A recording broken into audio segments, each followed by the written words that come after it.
I pushed the mafia boss's hand off my dad's shoulder. He smirked. Kitten with claws, like that. Harbor Falls does not just rain. It attempts to drown its own history. The sky opens and sluices the rust from the abandoned docks, carrying the smell of old iron and dead fish through the streets. It is the city's permanent, bitter perfume. My father, Edgar Vale, leaned on me, his weight a familiar burden. His breath was a shallow, sour map of his day, cheap coffee and unprocessed anxiety. He was a mechanic by trade, a good one, until the city decided men who worked with their hands were relics. Now he was just unemployed, and we were just behind, 3 months to be exact. We were fleeing. The landlord's collectors in our neighborhood did not bother with polite knocks. They were the kind of men who believed doors were merely suggestions. I steered him past the slick, cracked pavement of the pier, my violin case bumping against my hip. That case was my other life. By day, I was Juniper Vale, bookbinder. I stitched spines, glued end papers, and breathed life back into other people's forgotten stories. By night, I streamed violin performances to a scattered audience of digital ghosts, playing classical elegies for digital coins, trying to save our own. The only sanctuary I could think of was the community boxing gym on the waterfront. It was loud, smelled of sweat, steel, and liniment, and most importantly, its doors were open. I pushed Edgar inside, the bell above the door rattling a weak announcement of our arrival. The gym was a world of rhythmic impact, the steady thud of leather on heavy bags, the rapid, whispering skip of ropes on wooden floors, the guttural grunts of men trying to beat something the world, themselves, into submission. We huddled near the entrance, 2 damp shadows trying to blend in, trying to catch our breath. We did not belong. And then they found us. They always find you. It was not the landlord's usual muscle. This was different. These men wore matching jackets, the color of dried blood, oxblood red, the Oxblood Union. Everyone in Harbor Falls knew that name. They were not just collectors. They were the predatory arm of the city's newest phantom limb, the Urban Asset Authority. One of them, a man with a thick neck and a face like a dropped pie, strode right over to us. He ignored me completely. His focus was on Edgar, who was already shrinking, trying to make himself small against the wall. The brute stepped onto the apron of the nearest boxing ring, his boot landing with a heavy thump. He forced Edgar to stumble backward to brace himself against the ropes. Then the man's hand, heavy and possessive, clamped down on my father's shoulder. It was not a gesture of support. It was an anchor, pinning him in place. "Edgar Vale," the brute said, his voice a gravel slide. He pulled a damp piece of paper from his jacket. "By order of the Urban Asset Authority, you are hereby served with a notice of residential eviction. Property deemed unsafe." Unsafe. Our apartment was old. The pipes groaned and the floorboards sighed. But it was solid. This was a lie pressed onto official letterhead. This was theft by bureaucracy. Edgar began to tremble, his free hand gripping the top rope. "Please," he whispered, his voice cracking. We just need until the 1st of the month. I have a lead on some work." The man just pressed down harder, forcing Edgar to wince. "The order is immediate." Something inside me snapped. It was not a thought. It was not courage. It was pure animal instinct.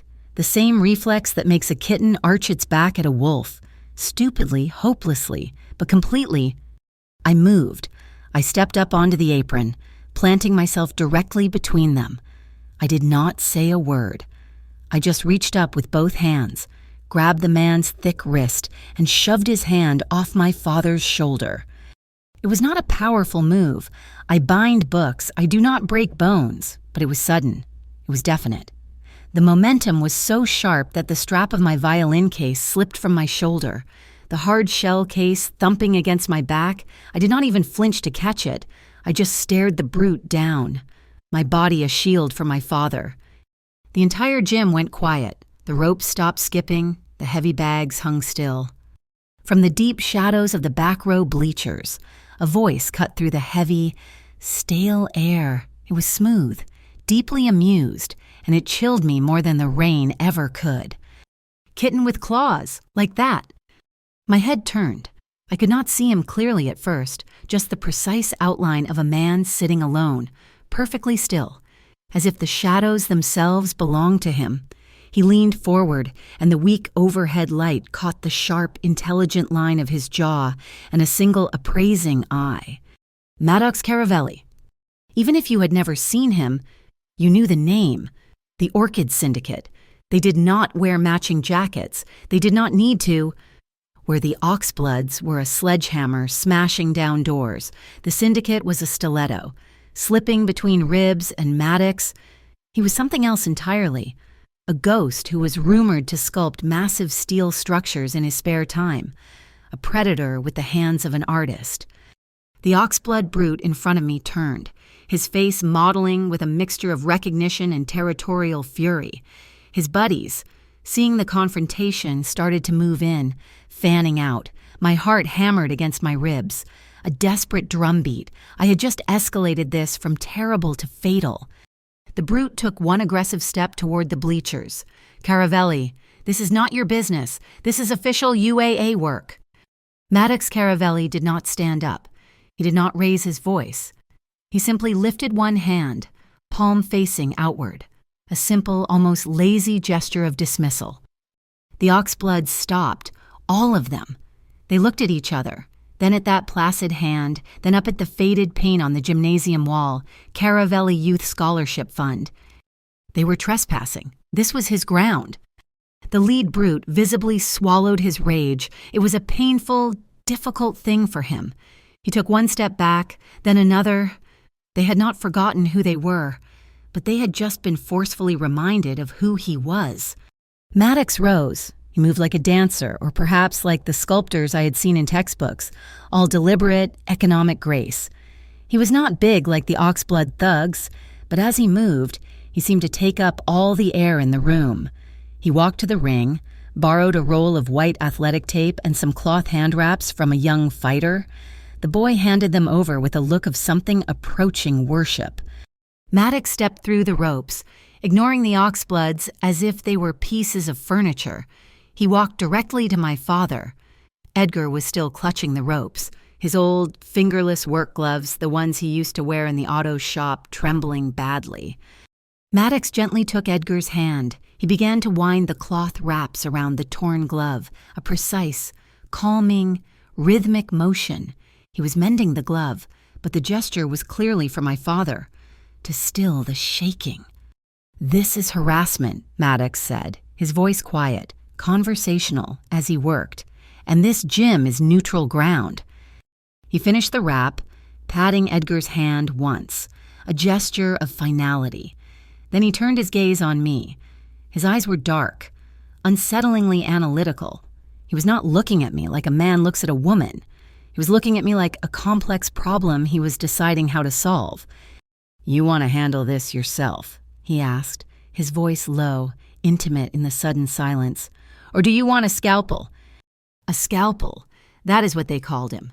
The surgeon. He did not break laws. They said he just cut away the parts that were in his way, leaving the system technically intact but bleeding internally. The offer hung in the air, thick with the smell of old leather and new, profound danger. A desperate part of me screamed to take it. He was the only man in Harbor Falls who could make the Oxblood Union retreat with a simple wave of his hand. But I knew that kind of help. It was not help. It was a purchase. It was a new chain, forged of steel, far heavier than the one we were trying to break. "We do not need your kind of help," I said. My voice was tighter than I wanted, thinner. "We do not need another debt." Maddox Caravelli studied me for a long, silent second. The corner of his mouth quirked, that same impossible half-smirk from the shadows. He was not insulted. He seemed satisfied. He shrugged, a small, elegant movement of expensive shoulders under a simple dark shirt. He reached into the pocket of his trousers and produced a business card. It was not paper. It was a thin, sleek rectangle of blue-tinted steel. The lettering was etched into the metal, not printed on it. Metropolitan Integrity Commission, the MIC, his pet project, a so-called quasi-public watchdog group that just happened to have the sharpest teeth and darkest money in the city. He did not hand it to me. He stepped forward and placed it on the ring's canvas mat, sliding it toward me, when you decide you prefer surgery to amputation. He gave a final, dismissive nod to the Oxblood crew. Leave. It was not a request. The thugs backed out, dragging their false authority with them. Their red jackets suddenly looked cheap, loud, and garish. They disappeared into the downpour. The moment the door slammed shut, my phone buzzed in my coat pocket. I fumbled for it. My violin live stream was still active, the camera pointing at my feet, but the chat log was scrolling. One comment from a user I did not recognize, an anonymous icon, flashed on the screen. Your place is getting sealed on Friday. The words hit me like a physical blow. Friday, that was 2 days from now. 48 hours. A choked sound came from beside me. Juniper! I turned. Edgar's face was the color of wet ash. The stress, the dehydration from our panicked rush, the finality of that notice, it was too much for him. His knees buckled. I dropped the phone and lunged. Catching him before he hit the mat, I wrapped my arms around his thin, frail frame as he slumped against me. He was light, far too light. I lowered him gently to the canvas, cradling his head in my lap. That Edgar, Dad? He was out, a short, shallow faint. I held him there, surrounded by the worn, stained ropes of the boxing ring, the smell of sweat and failure choking me. I looked up, my eyes frantic, searching. The gym was full of people, fighters, trainers, all watching, but my gaze found only one. Maddox Caravelli. He had not left. He was standing just outside the ropes, watching us, his expression unreadable. He was the only one in this entire damned city who had made those red-jacketed monsters back down. He was the poison, but he was also, terrifyingly, the only antidote I could see. My stare must have been a question, a plea, and a curse, all tangled together. I did not know anymore. He held my gaze, his own unwavering, then he gave a small, almost imperceptible nod. My studio tonight, he said, his voice carrying easily across the distance. No trade, just information. He turned and walked out of the gym, disappearing into the rain-soaked street, leaving me with an unconscious father, a cold steel business card, and a choice that felt exactly like no choice at all. Just information. The words echoed in my head as I walked through the iron gates of Midnight Key.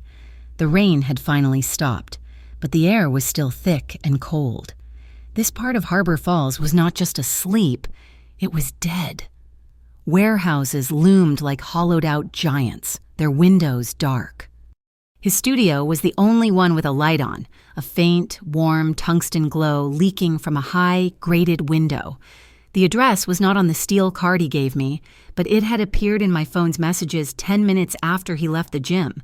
From the same anonymous number that had warned me about Friday. I pushed open a heavy, groaning steel door. The space inside was vast, a cathedral of industry, and it was filled with his work. They were not statues. Not really. They were bodies, forged from salvaged steel, rebar, and twisted machine parts. They arched toward the single-source light. They looked like figures caught in a moment of intense strain or release. Their metal muscles stretched taut. It was beautiful, and it was brutal. The light cast shadows that looked like human sinew. Maddox Caravelli was standing in the center, not looking at me, but at a massive drafting table. He was wearing a simple dark Henley, the sleeves pushed up to his forearms. He looked less like a syndicate boss and more like the architect of this strange, metal world. "You came," he said, without turning. "I am here for the information, nothing else." "Good." He gestured to the table. "Boundaries are important." I stepped closer. My violin case still clutched in my hand like a shield. The table was covered with maps. City blueprints overlaid with translucent vellum sheets. He was mapping Harbor Falls, but not the city I knew. His maps were marked with overlapping circles of influence, property lines drawn in red, and financial projections. "The Urban Asset Authority is a shell," he began, his voice the calm, didactic tone of a professor. "It was created 6 months ago, funded by a private equity group no one can trace, and given municipal power by a rubber stamp vote. Its sole purpose is this." He tapped a large red-lined sector that included our apartment.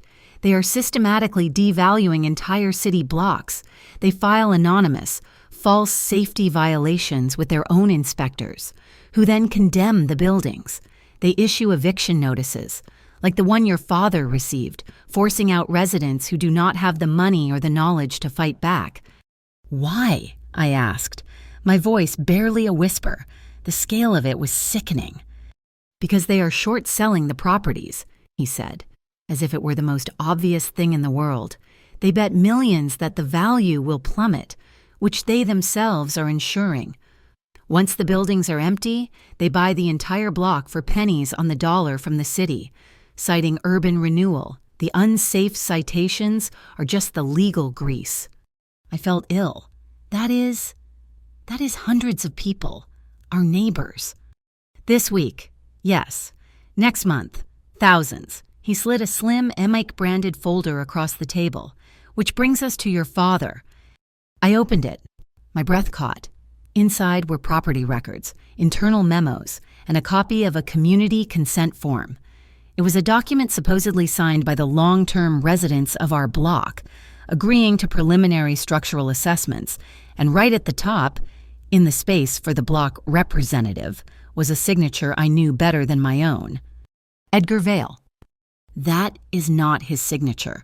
I said instantly. It was close, but the E was too neat, the V too sharp.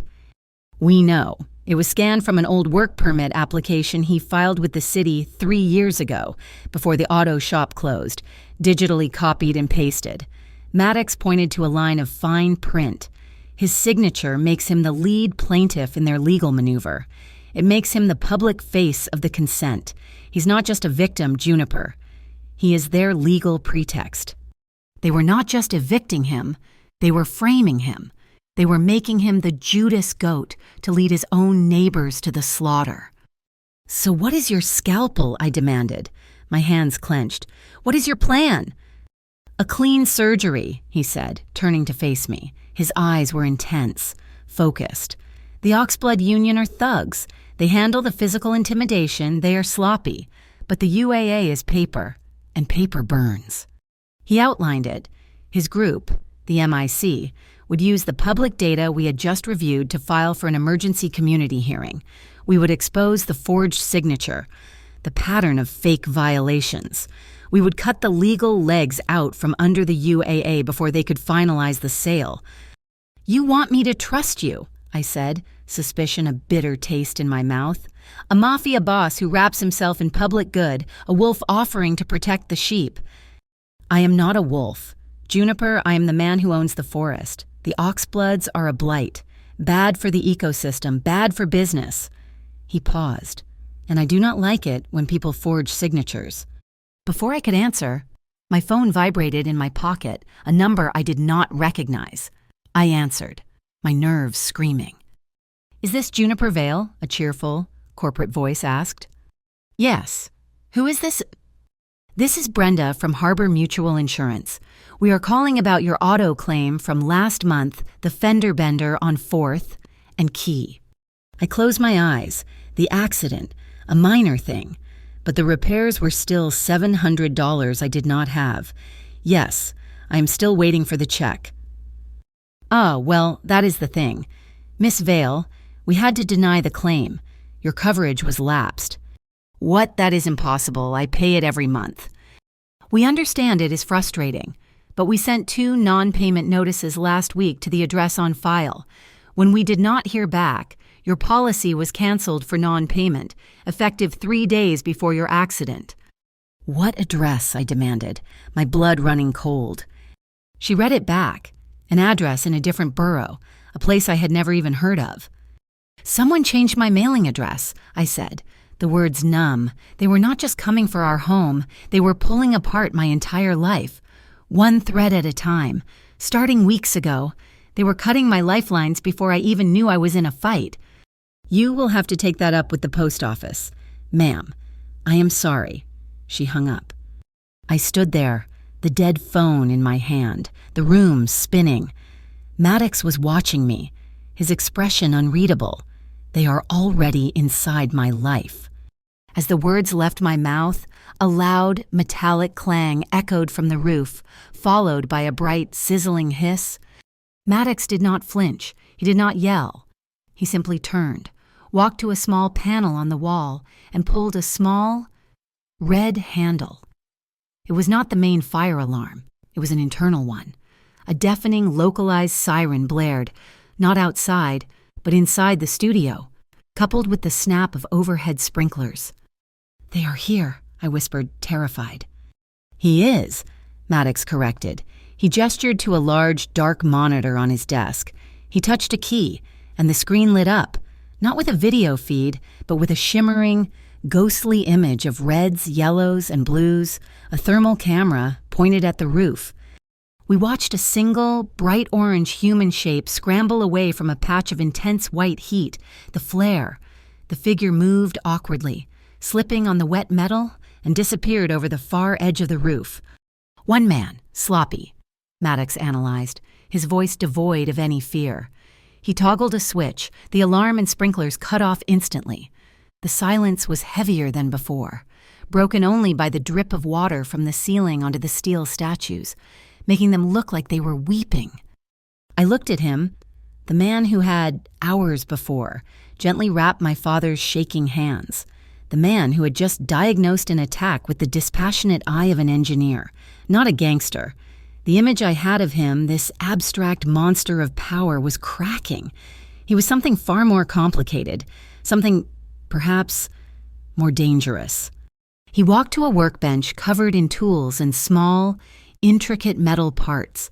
He picked up a small, heavy object. It was a whistle, forged from the same dark, bluish steel as his statues. "The Oxbloods are dogs. They bark and they bite to prove they are alive," he said, turning to me. He held out the whistle. "They are not smart, but they are persistent. They know you came here." I did not take it. "It is not a leash," he said, his voice quiet, almost gentle. "It is a tool. My people patrol these warehouses, 3 short blasts. If you are ever stuck, they will hear, they will come." I looked at the whistle, then at his hand. He was offering me a choice, but it felt like a test. I finally took it. The metal was cold and heavy in my palm. "I am not going to be your star witness, Caravelli," I said, closing my fist around it. "I am not going to stand on your stage and play your tune. I know. I'm going to fight them, but I'm going to do it my way." I walked back to the drafting table, picked up the empty MIC folder, and grabbed a pen. I found the one piece of paper in the file that was not an internal document. It was a public complaint form for the Integrity Tribunal, the Citizens Oversight Board, the public face of his Metropolitan Integrity Commission. I started filling it out. My name, my father's name, our address, the complaint, harassment, forgery, and conspiracy to defraud by the Urban Asset Authority. I would use his system, but I would not use him. I would be a citizen filing a report, not a gangster's asset. I would walk through the front door, not the back. I finished, my handwriting sharp and angry. I slid the form back onto his table. "File it," I said. "This is how I'm doing it." I turned and walked to the door, my back straight, my heart hammering. I did not know if he would be angry, amused, or if this was what he had wanted all along. I pulled open the heavy door and stepped out into the cold, damp air of Midnight Key, clutching a metal whistle in one hand and my violin in the other. I did not look back, so I did not see him walk to the security monitor. I did not see him watch me walk down the street, a solitary, determined figure disappearing into the darkness. I did not see the slow, complicated smile that touched his lips as he picked up my complaint form. He did not move to stop me. He just watched, the scent of old rosin and lemon oil. That is what I remember about the conservatory. the polished wood of the practice rooms, the weight of 1,000 sonatas hanging in the air. I was good. I was going to be great. Then, the other smell, antiseptic, burnt oil, and the sharp, metallic tang of singed flesh. The furnace at Edgar's auto shop had backfired, an explosion that took his livelihood and nearly his legs. I walked away from the conservatory. I traded my bow for bandages, my concertos for his physical therapy schedules. Edgar was never a fortress. He was just a man who taught me to re-sole my own shoes, to read a blueprint, and to never, ever compromise on the quality of my bookbinding glue. He was a man now addicted to the bitter, burnt coffee from the 24-hour deli, his hands permanently stained. But those hands, though unsteady, had never failed to catch me. "Juniper," he would say, stirring his 5th cup of sludge. "We pay the bills. We always pay the bills. But you do not sell your heart to do it. The interest is too high." Now, our bills were irrelevant. A bright red sticker was slapped on our apartment door, the ink bleeding in the damp air. Condemned unsafe for human habitation per the Urban Asset Authority. It was a lie, a structural absurdity, but it was a lie with a badge. Our neighbors knew it. They were the old guard of Harbor Falls, retired sailors and dock workers who had seen the harbor's tides turn for 60 years. They saw the notice, and that afternoon, a silent, stubborn protest formed. Mr. Hasek from 3A brought down his heavy oak dining chair and set it directly in front of our door. Mrs. Finn from 2B brought hers. By evening, our hallway was a barricade of mismatched wooden chairs, a silent porch trial, the jury of our peers declaring us innocent. It was a beautiful gesture, but a chair cannot stop a marshal with a court order. Friday was coming. I needed money, not just for rent, but for a lawyer, for an independent inspector, for a fight. I took my violin to the pier. I set up my phone on a small tripod, the red live light blinking against the gray twilight. The wind coming off the water was brutal, numbing my fingers before I even started. I tucked my chin, settled the instrument, and began to play. I played the Harbor Elegy, the piece I was composing, a sad, angry song for a city eating itself. My small audience trickled in, $1 here, $5 there. Hang in there, June. Playing for your dad? The donation bar on the screen crept up, agonizingly slow. I needed to raise $2,000 just to get an inspector to look at the building. After an hour, I had $93. I closed my eyes, digging deep, pouring all the fear, all the rage into the music. The strings wailed under my bow. When I opened them again, the chat was frozen, then it exploded. A single, anonymous donation. Anonymous has donated $1,907. The goal bar flashed. Goal met 200%. My fingers stopped. The note died. I stared at the screen, my heart hammering, and next to the donation, where a name should be, there was only a small, elegant icon. A purple orchid. My first feeling was not gratitude. It was a hot, sudden wave of relief so intense it made me dizzy. We were safe. I could pay the inspector. I could breathe. The second feeling, chasing the first, was a cold, sharp self-loathing. I had taken his money, Maddox Caravelli. He had been watching. He had seen my need, my pathetic $93, and he had solved it. He had thrown a golden life raft, and I had grabbed it like a drowning woman. I shut down the stream, my hands shaking. I packed my violin, the anonymous donation burning a hole in my mind.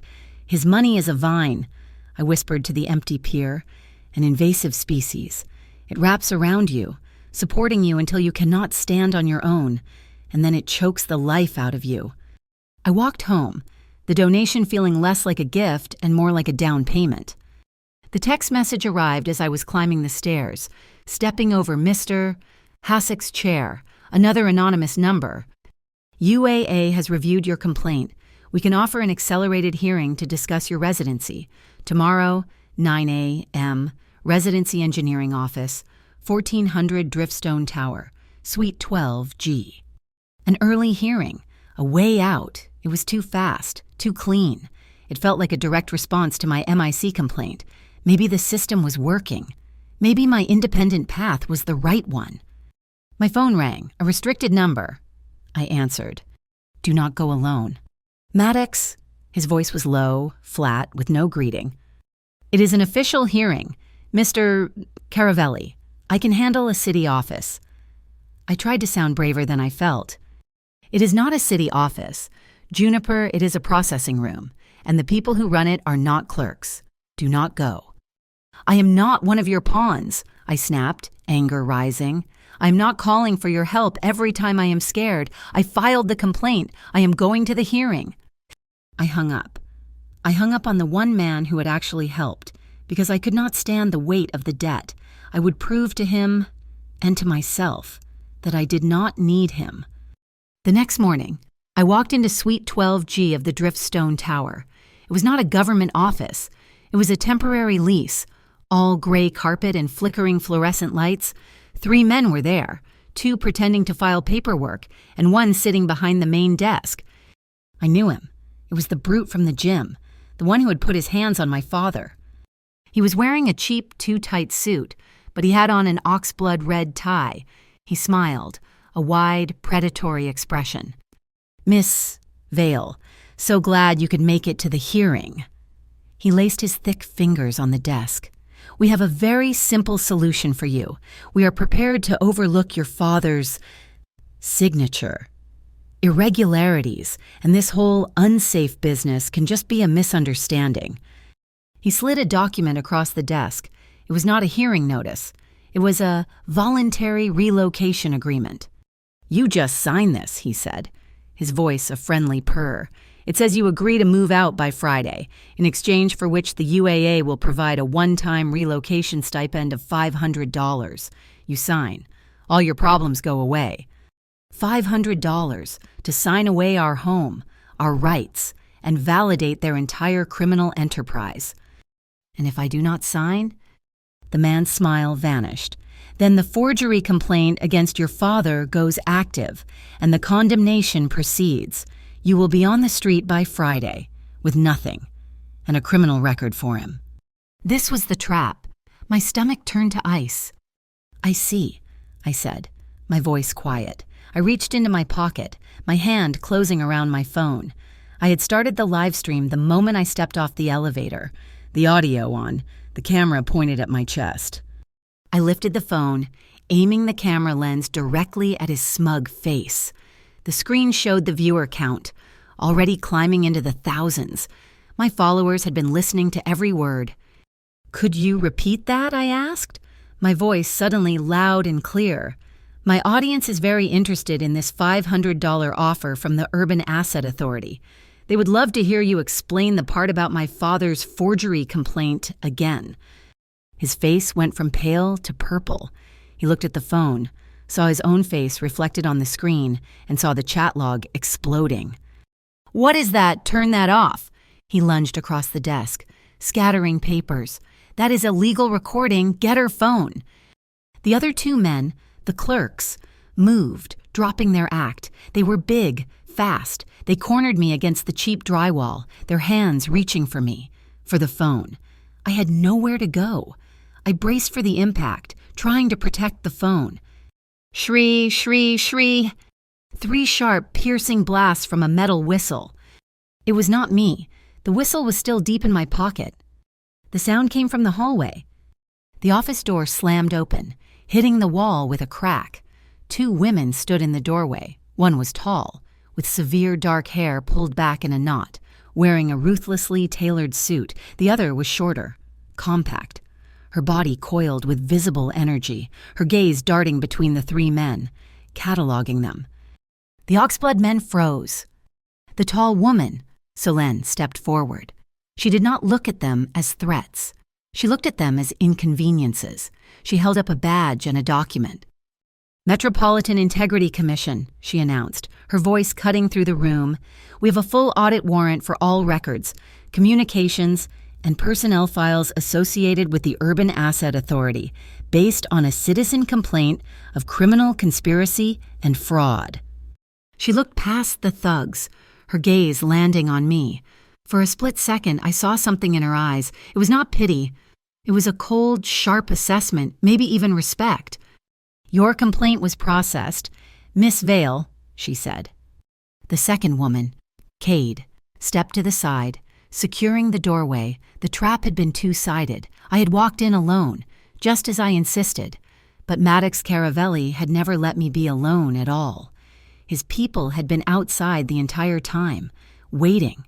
He had let me set my own terms, knowing they would lead me right here, only to be saved by the very power I was trying to refuse. The debt I did not want had just doubled. Solène did not wait for an invitation. She moved past the stunned oxblood thugs with the cold precision of a surgeon. "Cade, the server room. Suite 12F. Lock it down. Get forensics." Cade nodded, a quick, sharp movement, and was gone. "You," Solène said to me, her voice flat, "are a material witness. You will come with me." The two remaining Oxblood men in the office were frozen, caught between their orders and the sudden, overwhelming authority of the MIC badge. My phone was still clutched in my hand, the live stream running. My heart felt like it was trying to punch its way out of my chest. Solène grabbed the voluntary relocation agreement from the desk. "This is evidence." We moved into the hallway, the building's industrial soundtrack. The low hum of ventilation and distant elevators was suddenly punctuated by the sound of shouting from the lobby, many floors below. "They know," I whispered. "They are reacting," Solène corrected. "The building is locked, but the parking garage is our only exit. Cade is meeting us there." As we reached the central stairwell, a third Oxblood clerk, the one who had been pretending to file, bolted from a side office. He was carrying a heavy, aluminum briefcase. "Solène," I yelled, pointing. The man saw us and ran for the stairs, taking them 3 at a time, clattering downward. Solène was on him in an instant. She did not yell. She did not chase. She moved with an impossible, contained grace, cutting him off at the first landing. He tried to shove her, to use his weight. It was like shoving a steel piling. She grabbed his wrist and used a pressure point. The man's hand popped open in a spasm of pain. The briefcase flew from his grip, tumbling down the steps. It burst open on the concrete landing below. It was not full of files. It was full of bright, blood-red stickers, hundreds of them, identical to the one on my apartment door, and the official, heavy brass Urban Asset Authority stamp used to validate them. I ran down and grabbed the stamp. It was heavy, real. "They are printing their own," I said, the scale of the fraud hitting me. They were not just filing fake reports. They were manufacturing the physical proof, bypassing the city entirely. Footsteps pounded up the stairs from below. The exit to the garage was compromised. "Cade," Solène spoke into a mic on her lapel. "Stairwell B, hostiles inbound from the garage." Cade appeared on the landing above us, having doubled back from the server room. "Lobby is blocked by their muscle. This is the only way." The 3 of us were trapped on the landing, caught between 2 groups. The heavy metal door from the garage, 2 floors below, burst open. 4 Oxblood thugs started charging up the spiral steps. This was not a negotiation. This was payback. Solène stepped in front of me. She pulled a slim, black baton from her belt and pressed a switch. A high-voltage crackle split the air. "Cade, evidence integrity. Juniper, stay behind me." The first man reached her, swinging a wild punch. Solène moved inside his arc, the baton zapping against his ribs. He collapsed, convulsing, a single, choked sound leaving his throat. The second man tried to grab her. Cade, moving down, kicked him squarely in the back of the knee. The joint buckled, and he went down. But there were too many. They were big. They were furious. I was not a fighter. I was a bookbinder. But I saw the red fire extinguisher box on the wall behind me. I grabbed it, pulled the pin, and as the third man lunged past Solène, I aimed the nozzle at his face and squeezed the handle. A massive, choking cloud of white powder filled the concrete shaft. It was not fire suppression, it was sensory deprivation. The men stopped, coughing, blinded, swinging wildly at ghosts. The air tasted like chalk and chemicals. "Now!" Cade yelled. We plunged down through the white haze, stepping over the writhing bodies, Cade and Selene creating a moving perimeter around me. We burst through the garage door into the damp, concrete air. We were not safe. The garage was swarming. At least 10 more, fanning out, blocking the ramps. They had us. A white van, the kind used for IT services, screeched around the corner. It stopped hard, the side door sliding open. Maddox Caravelli stepped out.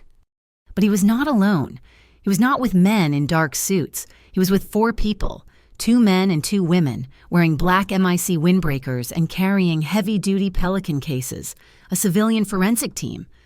"Cade, upload the stairwell footage to the secure server, now," Maddox commanded. His voice was calm, cutting through the chaos. "Team, phones out. Record everything. We are documenting a pattern of coordinated harassment. Get their faces. We are not fighting. We are bringing the law to them." This was his gray morality. Not a brawl in a dark alley, but a lawsuit backed by overwhelming, undeniable video evidence. He was not just a gangster, he was a data broker.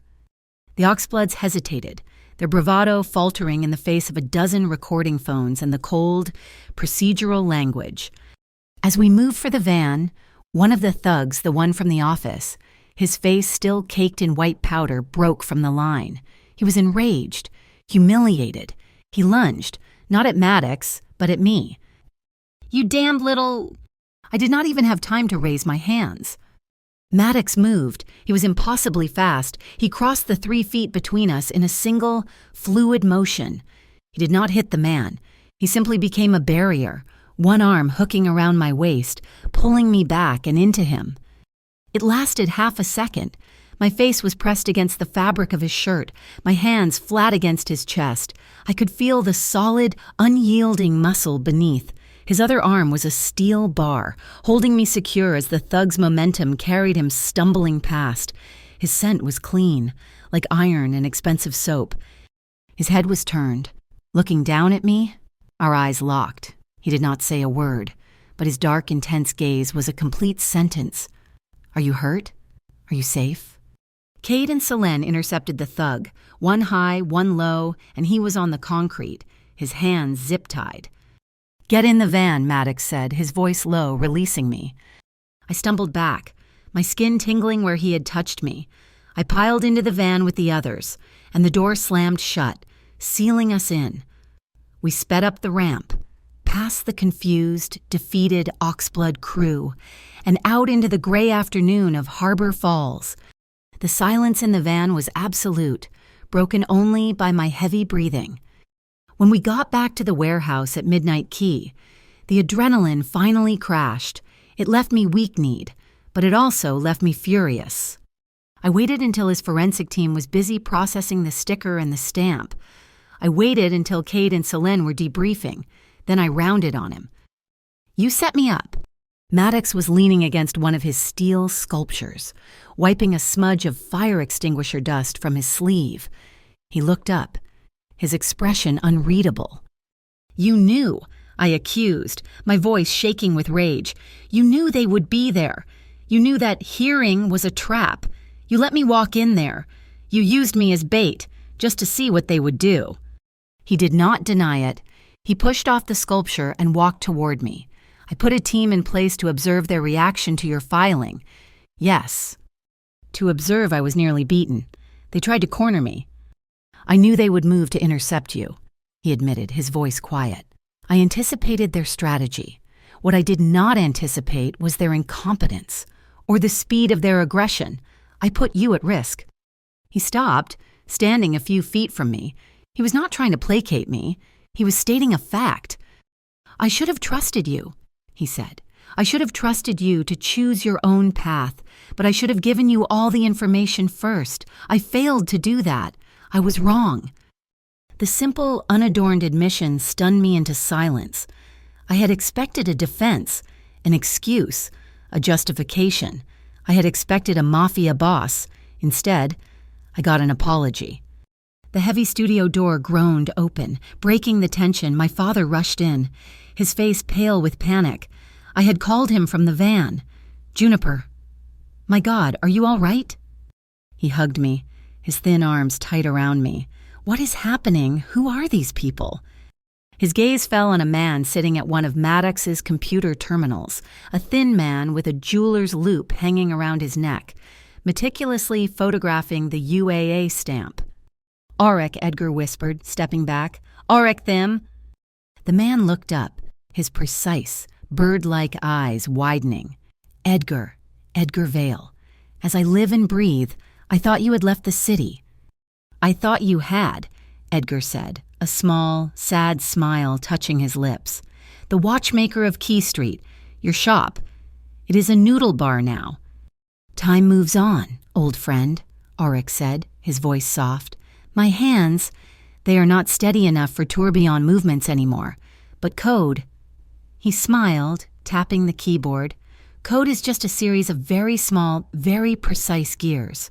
Mister, Caravelli finds my particular skill set useful." Edgar looked at Maddox, then at me, the confusion mounting. "Auric," I interrupted, holding out the file. "They forged his name. They are stealing our building." Auric Thim, the man who used to fix 18th century clocks, took the file. He began to read. His eyes scanned the code on the server images Cade had downloaded. He put on his loop, as if examining the digital file for microscopic flaws. "Oh," he breathed. "Oh, this is not just forgery. Edgar, this is clever. They are not just selling the properties. They are short-selling the land contracts. The data is hidden, encrypted in the metadata of the eviction notices themselves." He looked up, his eyes bright with a craftsman's fury. "It is shoddy work, but it is locked tight." "Can you open it?" Maddox asked. "Give me 2 hours," Auric said, his fingers already flying. Just then, Solène, who had been monitoring a police scanner and her own feeds, looked up. "We have a problem.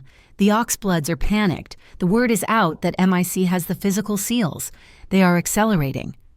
"Accelerating how?" Maddox asked. "They are hosting an event tonight, Red Noble Night, on a private yacht. They are moving the sale of the eviction packages offshore to a list of shadow investors before we can get an injunction." Maddox cursed, a low, soft sound. "We cannot touch them on the water. We cannot get a warrant that fast." We were stuck. They would sell our homes and hundreds of others and be gone by morning. I looked at the evidence. I looked at Auric, decoding the digital lies. I looked at my phone, still in my hand, the battery almost dead. "We do not attack them," I said, the idea framing sharp and clear. "We do not need to stop the sale. We just need to stop the buyers." Maddox turned to me, his focus absolute. "They are arrogant," I said, thinking of the man in the office. "They will be on that boat bragging about their model, how they are cleaning up the city. We do not need to sink the boat. We need to put a microphone on it. We force them to tell the entire city, on a live broadcast, exactly what they are doing, in their own words." A slow, dangerous smile spread across Maddox Caravelli's face. He looked at my violin case, resting by the door. "A performance," he said. "The investors will need entertainment. A clean tech patron looking to sponsor the city's arts is the perfect cover to get on board." He looked at me, and I know just the artist. The room was not in the studio. It was behind it, through a door disguised as a steel shelving unit. It was a small, windowless space, but it was not cold. It was dominated by a single, powerful, warm yellow bulb hanging over a technician's table. This was where Solène and Cade must prepare for their operations. There were bolts of canvas, spools of wire, and on a dress form in the corner, a gown. It was not a ball gown. It was a weapon, deep charcoal gray, almost black, cut from a material that seemed to drink the light. It was sleeveless, severe, and elegant. A performance dress, but one built for speed. Solène had left. I stood in the dress, feeling the strange, synthetic fabric against my skin. It was a costume. "It's wrong," I said, my voice tight. A thin, integrated strap that ran along my spine, clearly designed to hold a transmitter pack, was pulling awkwardly at my shoulder. "It's too high." Maddox had been watching from the doorway. He stepped into the warm light. "Let me—" I went rigid. He moved behind me. I could feel the heat of his body before he ever touched me. I stared at my own reflection in a dark monitor on the workbench. His hands moved to my back. He did not touch my skin. Only the fabric. His movements were not personal. They were precise, like his sculpting. "This holds the pack," he said, his voice low, almost a vibration against my back. "It cannot shift, but you have to be able to move, to play. You have to be able to breathe if you have to run." His fingers found a small, hidden buckle just below my shoulder blade. He worked it, loosening and then tightening the tension. "Where?" he asked, his voice quiet. "Does it feel secure?" The question hung in the air. It was not just about the strap. I watched his hands in the reflection. Steady, patient. "There," I whispered. "That's—" "Yes, secure." He finished, but as his hands moved away, his thumb brushed the inside of my wrist, he stopped. He gently took my arm, turning my hand over, palm up. I did not resist. He was looking at the callus. It was not a musician's callus on my fingertips. It was the one on the heel of my palm, a small, shiny, tough patch of skin built from 10,000 hours of rubbing binder's glue from paper, of smoothing wax thread over folded signatures, of pressing down on the bone folder. It was the mark of my other, quieter life. He traced it, a slow, single circle with the pad of his thumb. I expected a joke, a dismissal of my small craft. "These hands," he said, his voice rough, "build better lives for other people." My breath hitched. I pulled my arm back, not in anger, but in confusion. My gaze shifted from his face to the studio beyond the open door. The main floor was dark, but the light from this room spilled out, catching the edges of his sculptures. They were not just angry metal. I saw it now. I saw a cascade of old motorcycle gears, each tooth welded to the next, forming the delicate, downward curve of a wing.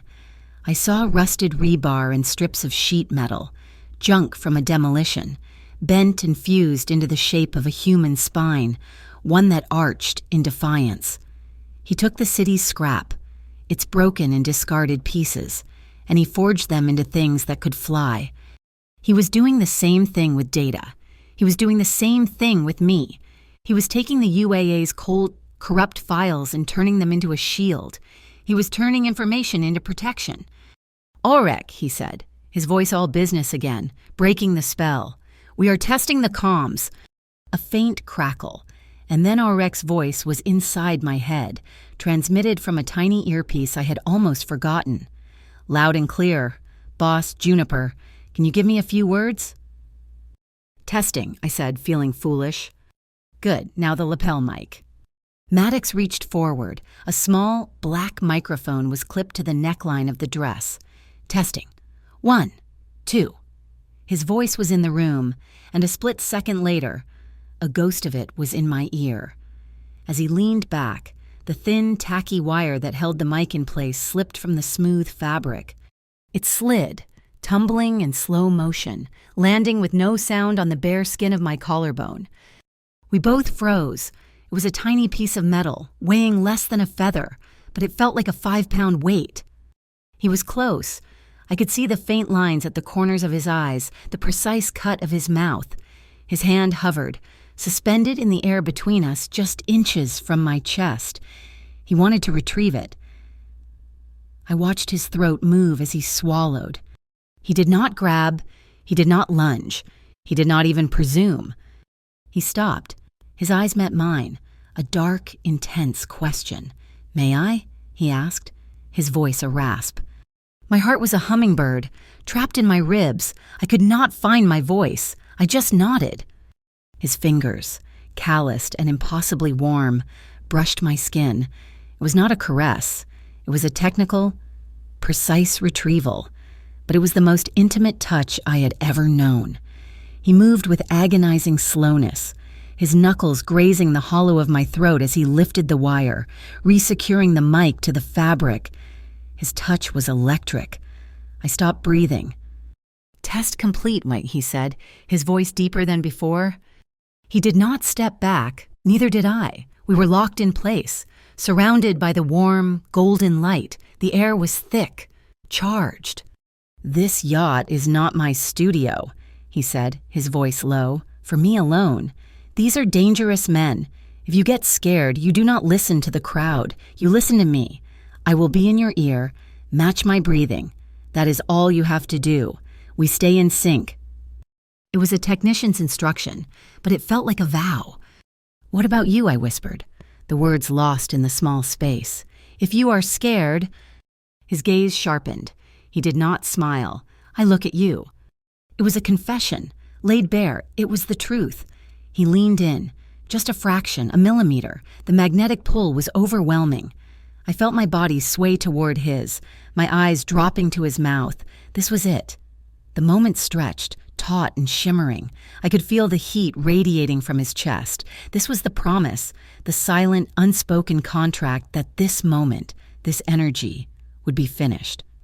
But not now, not in a hidden room, before a fight. It would be an agreement, a choice, made when we were both safe. A small sound from the doorway, a cough. We sprang apart, or at least I did. Maddox simply straightened, turning his head. My father was standing there, Edgar. His arms were crossed, and his expression was impossible to read. He had seen it. He had seen the hovering hand. He had seen the pause, the request for permission. He had seen the man who had the power to take, but who chose to ask. Edgar looked at Maddox, a long, assessing stare. He looked at the syndicate boss, the sculptor, the man who was about to take his daughter into a nest of vipers.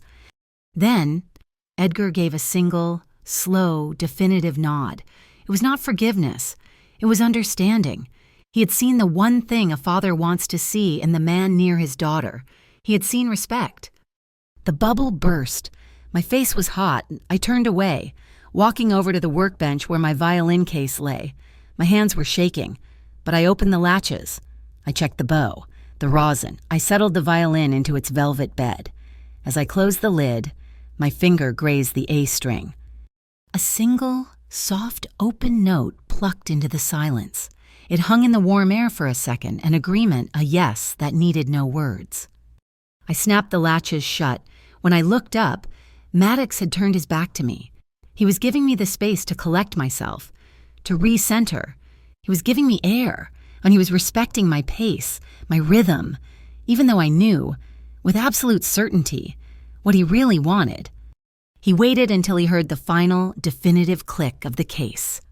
Then he turned, his face a mask of calm control. "Aurek is in the van. Solen and Cade are on the water," he said. "It is time." He held the door open, a simple gesture of courtesy that felt monumental. We stepped out of the small, warm room, back into the vast, cool shadows of the studio, side by side. We walked through the darkness toward the massive metal door and out into the Harbor Falls night. The lights from the distant piers shattered on the black, moving water like a path of broken glass, waiting for us. The yacht was named the Sovereign. It was a blade of white fiberglass and tinted glass, cutting through the black, oily water of the harbor, a floating fortress of champagne flutes and quiet, murderous ambition. Inside the main salon, a bored-looking jazz trio played something slow and bruised, all muted trumpet and whispering cymbals. It was the perfect background noise for wealthy men to discuss the demolition of poorer men's lives. We did not belong. Maddox, in a suit so dark it seemed to drink the light, looked less like a guest and more like the rightful owner of the night itself. He was the clean tech patron, the new face of Harbor Falls. I was his sponsored artist, the cultural fig leaf for his presence. The violin case in my hand felt heavier than any of Maddox's steel sculptures. I stepped onto the small, carpeted riser. The polite, predatory applause died down. I settled the violin under my chin. "Good evening," I said, my voice barely amplified over the hum of the engines. "This is a piece I composed for the city. It is called Harbor Elegy." I began. The melody was the same one I had bled out onto the pier, full of loss and rain, but tonight it had a secret. I started an almost imperceptible rhythmic pulse with my bow, a pressure on the G string that was slightly off the music's natural count. 1, 2, 3, press, 1, 2, 3, press. It was a hidden metronome, a coded heartbeat, miles away, in a dark van. Aurek Thim was listening. That pulse was his key, the syncopation he needed to time his bypass of the yacht's firewalls and seize control of every microphone on board. I watched Maddox from the corner of my eye. He did not look at me. He was already engaged, a glass of something dark in his hand, his focus entirely on a woman with diamonds at her throat and eyes like a hawk. Lisa Moreau, the architect of my father's ruin, the president of the Urban Asset Authority. "The issue with Harbor Falls, Mr. Caravelli," she said, her voice crisp, "is structural rot. You cannot build a clean future on a compromised foundation." "My business is disruption. Miss Moreau," Maddox replied, his voice a smooth, dangerous counter-melody to my playing. "I appreciate clean data and rapid implementation. Your urban renewal project seems ambitious. Some might say aggressive." "Progress is always aggressive," she said, smiling. It was a cold, bloodless expression. "We've developed a rapid relocation model that is proving incredibly efficient. We identify the weakest assets, apply pressure, and they simply dissolve. We anticipate a 30% reduction in low-income density within 6 months." 30%. She said it like a weather forecast. My fingers tightened on the fingerboard. Press, press. "That kind of efficiency," Maddox mused, "must require significant cooperation from the legacy tenants." "We find they are very cooperative," Lisa said, "once the alternative is explained to them." My attention snapped from them to the salon's entrance. Corin Bale, the brute from the gym, the leader of the Oxbloods, looked constrained and furious in a tuxedo that was a size too small. He was not there to mingle. He was the muscle, waiting for a handoff. A man in a sleek European suit approached him, carrying a thin, aluminum briefcase. Corin held one just like it. I shifted my weight, turning my shoulder, making sure the small, jeweled hairpin Selene had fastened in my hair had a clear view. The camera was live. They did not speak for more than 10 seconds. They stood side by side, pretending to watch my performance. Their hands went down. When they stood up, the briefcases had swapped. Corin Bale was now holding the new case, the one containing the finalized deletion list and the offshore account numbers for the investors. I had it. I had the transaction. Corin, flush with the success of the trade, grabbed a whiskey and swaggered toward the center of the room, joining Maddox and Lisa. He was loud, energized, drunk on power. "That is the problem with you corporate types. Lisa," he boomed, his voice slicing through the jazz. "You talk about models. I talk about action. My union gets things done. We are building a city without the poor, a clean, strong Harbor Falls for the people who deserve it." He raised his glass. This was the moment, the boast, the confession. My music stopped. The sudden, absolute silence jerked every head in the room. Investors, guards, Lisa, Corin, all eyes were on me. In my ear, Maddox's voice was a sharp, cold command. "Now, Juniper, hit them!" I did not need the order. I broke from the elegy and launched into a cadenza. It was not music. It was a scream. A frantic, furious, technically brilliant cascade of notes, a shrieking assault that was impossible to ignore. It was a musical siren, a desperate alarm. And as the first high E note pierced the air, Aurek flipped the switch. Every speaker on the yacht in the salon, on the outer decks, in the private staterooms popped. Corin Bale's voice, amplified 100 times, exploded through the ship. "Harisa, A city without the poor, a clean, strong Harbor Falls for the people who deserve it. The live broadcast was over. The playback had begun. Corin froze, his face turning a mottled white. The investors stared in horror. Then, Lisa Moreau's cold, precise voice filled the air. We anticipate a 30% reduction in low-income density within 6 months. It took the security detail 3 full seconds to understand what was happening. 3 seconds of pure, weaponized truth. Intrusion, a guard finally roared. Shut it down! Shut it down! The yacht's internal alarms blared. The polite salon lights vanished, replaced by rotating, silent red emergency beacons. The room dissolved into chaos. Juniper, move. Maddox was at my side. He did not grab me. He became a shield, his body clearing a path through the panicked, shoving crowd of millionaires. We were not running for the exit. We were running for the stern. We burst through the aft doors into the cold, windy night. The deck was slick with mist. "They are on the stern!" a voice yelled from the bridge. Guards were converging on us. I ran, my violin case banging against my leg, my other hand lost in Maddox's grip. My heel, the one Selene had insisted was stable, hit a wet metal grate. My balance vanished. I was falling. My body twisted and I slammed hard into the low, polished steel railing. The impact knocked the air from my lungs and sent my violin case skittering away. For one heart-stopping, endless moment. I was teetering, my upper body pitched forward over the rail, staring down at the black, churning water 20 feet below. Maddox did not stop. He did not even slow down.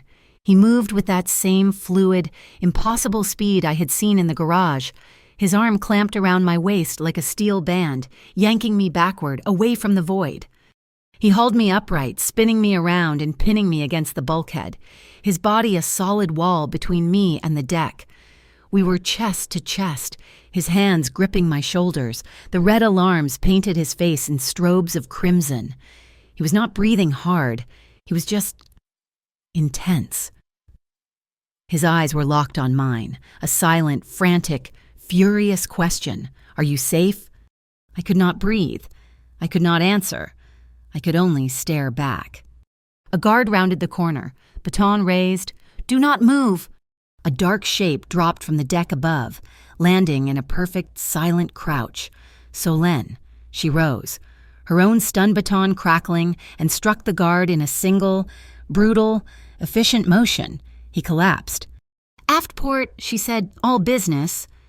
At the very edge of the stern, Cade was waiting.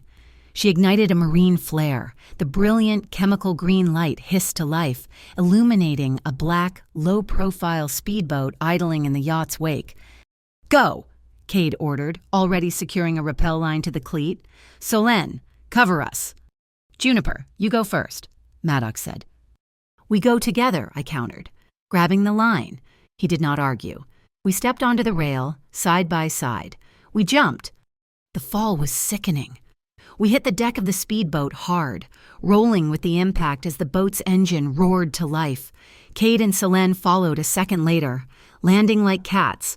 We were accelerating before I had even found my feet, speeding away into the dark. I looked back. The Sovereign was a frantic hive of red lights and distant, tinny alarms. My hand was still clutching Maddox's. I was gripping it so hard my knuckles were white. He did not pull away. He just covered my hand with his other. His warmth was a shock against my frozen skin. He leaned in, his voice a low rumble beneath the engine's scream. Still breathing in sync, I finally exhaled, the breath coming out in a shuddering cloud of white. Still, Auric had not just broadcast to the yacht. He had broadcast to my live stream, the entire 20-minute damning loop, by sunrise. It was the only story in Harbor Falls. The Integrity Tribunal, the public-facing board Maddox funded, announced an emergency community session. The Urban Asset Authority's phone lines were mysteriously disconnected. A new phenomenon started. Quietly, at first, a strip of purple cloth tied to the door of the boxing gym. Then another, tied to a lamppost. By evening, Our entire neighborhood was draped in them. Purple orchid scarves, hanging from windows and fire escapes, a silent, city-wide protest. We had won. We had exposed them. But Corin Bale was a cornered rat. He could not fight the video, so he decided to poison the well. By noon the next day, a new story was trending, pushed by anonymous accounts and shadow blogs. Juniper Vale, aspiring musician, exposed in mafia plot. Sources claim she is the mistress of crime boss Maddox Caravelli, paid handsomely to betray her own neighborhood and sell them out for profit. He had failed to break my body, so he had decided to break my name. The lie Corin Bale had thrown into the world was a different kind of violence. It was a cold, seeping poison. It did not break skin, but it suffocated. We had won the battle on the yacht, only to find the war had moved into our homes, onto our phones, into the whispers of our neighbors. That night, the sky broke open again. Not the driving, angry assault from before, but a soft, persistent rain that seemed to soak the city in melancholy. It was as if Harbor Falls itself was weeping. The studio was our only sanctuary, but it felt temporary. A power grid in Midtown failed, plunging the entire key into a profound, velvety darkness. The only light came from the half-dozen thick emergency candles Maddox had lit, placing them on workbenches. Their flames threw huge, dancing shadows of the steel sculptures onto the walls. The figures looked like giants, huddling against the distant, low rumble of thunder. I could not stop shaking. Every time I closed my eyes, I was not in the studio. I was on the slick deck, my body weight tipping over the rail, the black, churning water rushing up to meet me. It was an internal echo, a phantom of the fall that had not happened, but my body did not know the difference. Maddox had said nothing for almost an hour. He had simply been present. He moved with a quiet, deliberate calm that was a counterweight to my anxiety. He brought me a heavy, wool blanket from his office, the kind that smelled faintly of cedar, and draped it over my shoulders. He did not touch me. He just let the blanket settle. Then he went to the small kitchenette in the corner and, using a gas camp stove, heated water. He made 2 mugs of hot cocoa, dark and rich, the smell of it a small, domestic comfort in the vast, industrial space. He placed 1 mug on the workbench beside me. He did not try to hand it to me. He just made it available. He did not sit close, did not crowd me. He respected the invisible, vibrating perimeter of my trauma. He just stood a few feet away, nursing his own mug, watching the rain lash against the high, dark windows. I watched him. This man of impossible, violent contradictions. The mafia boss who apologized, the sculptor who made statues from scrap, the strategist who had put me in harm's way, and the man who had pulled me from it with the speed of a reflex. Corin's lie painted me as his mistress, his property, but the man in front of me had not even touched my hand without invitation. My fingers, numb and cold, finally unwrapped from my own arms, I reached out across the small gap between us and laid my hand on his forearm. His muscles tensed under my touch, but he did not move. He just looked down at my hand. I felt the tremor in my own fingers, and he must have felt it too. He covered my hand with his free one. His skin was warm, his grip firm. It was an anchor.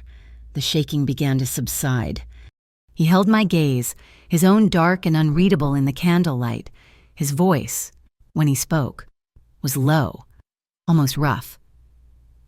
"Do you want me to stay with you tonight just so you can sleep soundly?" It was a simple question, an offer of protection, a guardian, sitting in a chair until dawn. He was giving me an out, a way to accept his comfort without accepting him. I looked at his hand covering mine. I thought of the way his eyes had looked when he asked my permission to touch my collarbone. I thought of the feeling of his body against mine, a solid wall between me and the deck. I thought of the lie that Corin had told. "No," I whispered. His expression flickered, not hurt, but confusion. "I do not want you to stay just so I can sleep," I clarified, my voice gaining a small measure of strength. I want you to stay, like everything tonight meant. Like the way you looked at me in the fitting room. Like the way you held me on the boat. I was terrified, but I had to say it. I had to name the truth, because the world was choking on a lie. I want you to stay. A slow smile touched his mouth. It was not the predator's smirk from the gym. It was not the strategist's smile from the studio. It was something new, something vulnerable. And we do everything, as he said, his voice soft, at your pace. He set his mug down. He did not pull me to him. He waited. I set my mug down, and I was the one who moved, stepping into the space between us. He raised his hand, not to my waist, but to my face, his fingers gently tracing the line of my jaw.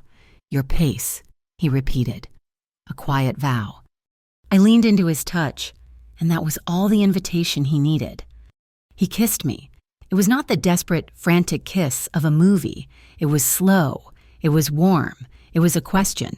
His lips were firm, sure, and unbelievably gentle. He was learning me. His other hand came up, not to grab, but to support, his fingers lacing into my hair, his palm cradling the back of my neck. My own hands, no longer shaking, found their way to his chest. I splayed them flat against the hard muscle, feeling the solid, steady, calm beat of his heart under my palm. It was the calmest thing in the world. We broke apart, just barely. Our foreheads rested together. His eyes were closed. Mine were, too. We were just breathing, sharing the same small pocket of air. His eyes opened, finding mine in the candlelight, a silent question. Okay. I did not nod. I just let him see the answer. Yes.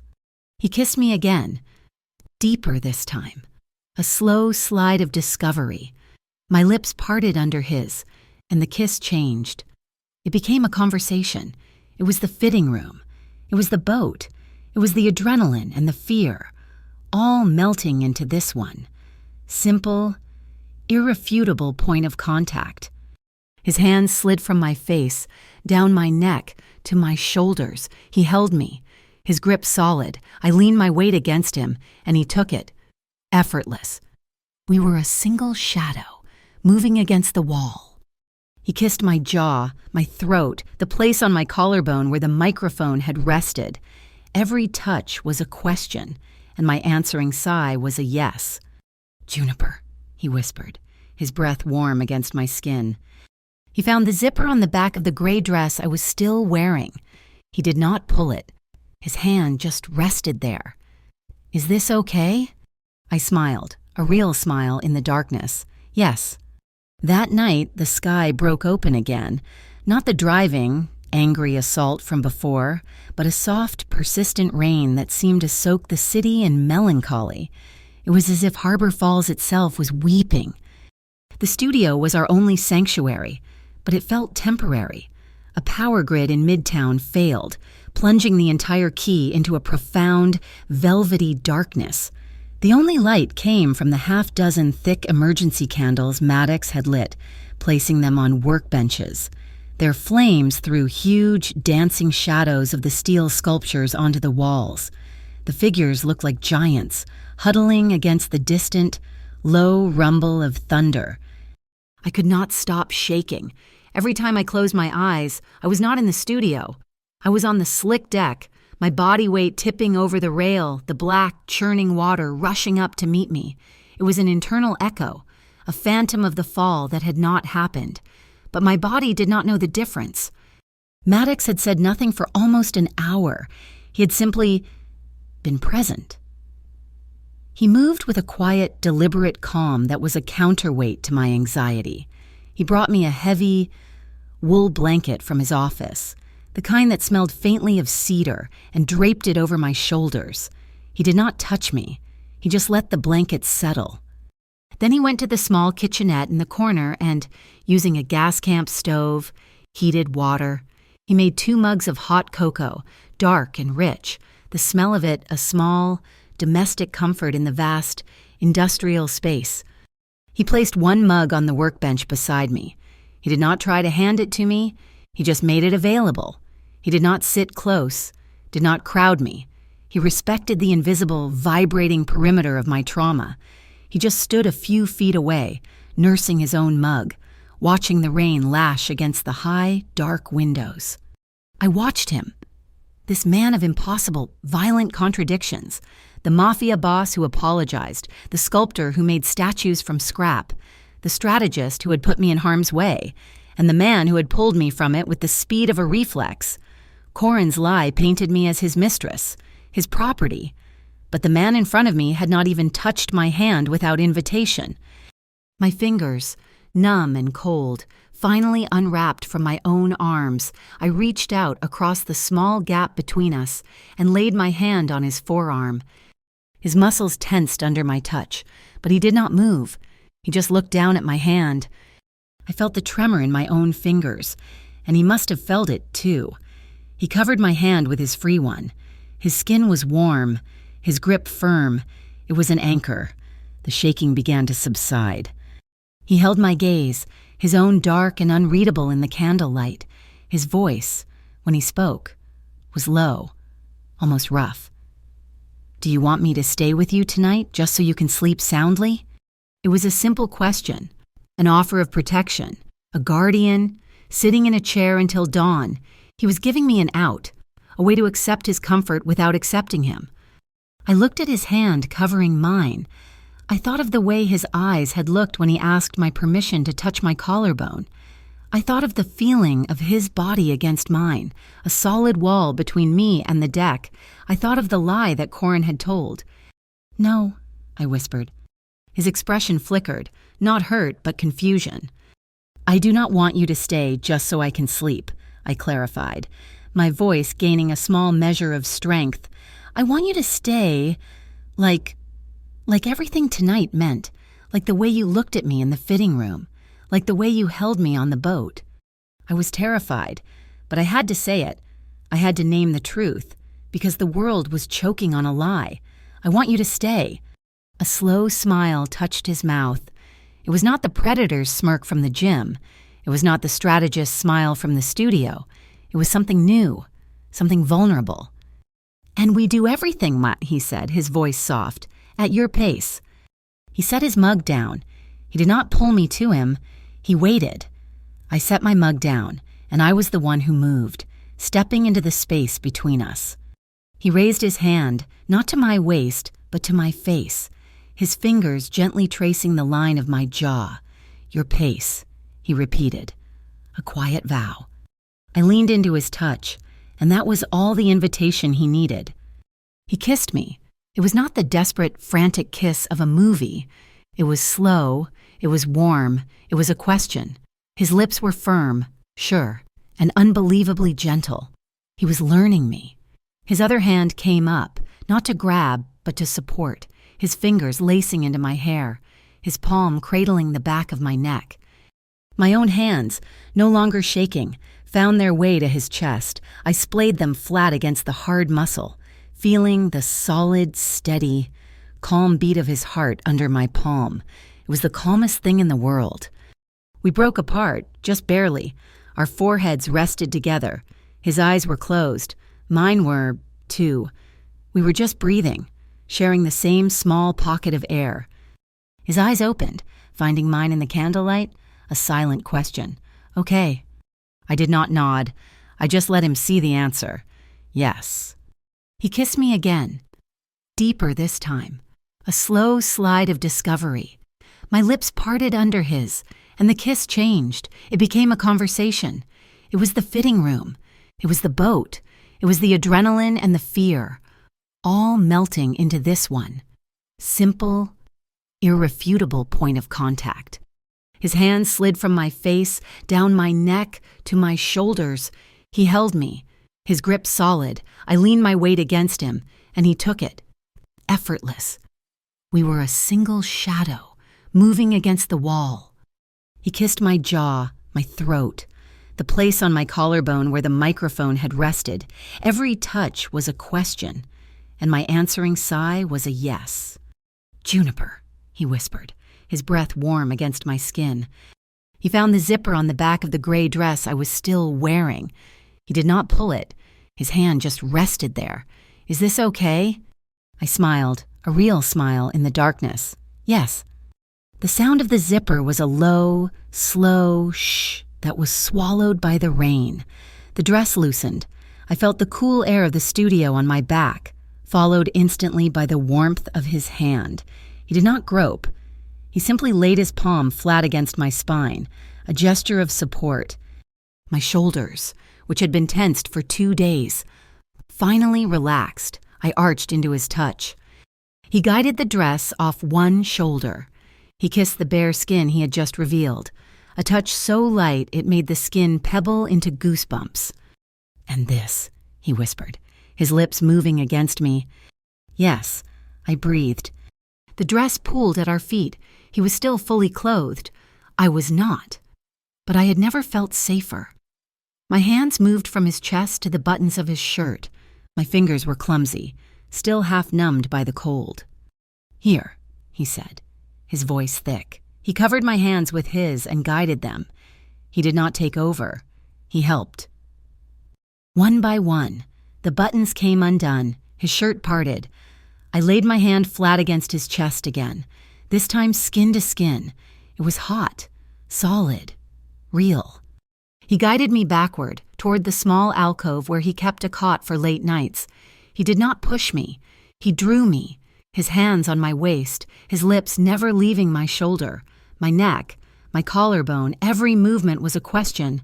If you want, every slow, answering arch of my back was the answer. I do. We moved by candlelight, our shadows huge and intertwined. The rain and the distant thunder were our only soundtrack.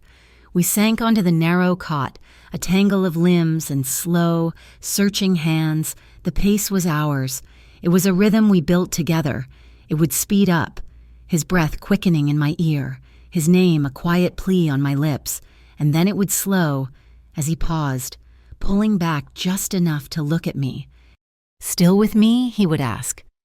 "Always," I would answer. We were learning each other's language in touches.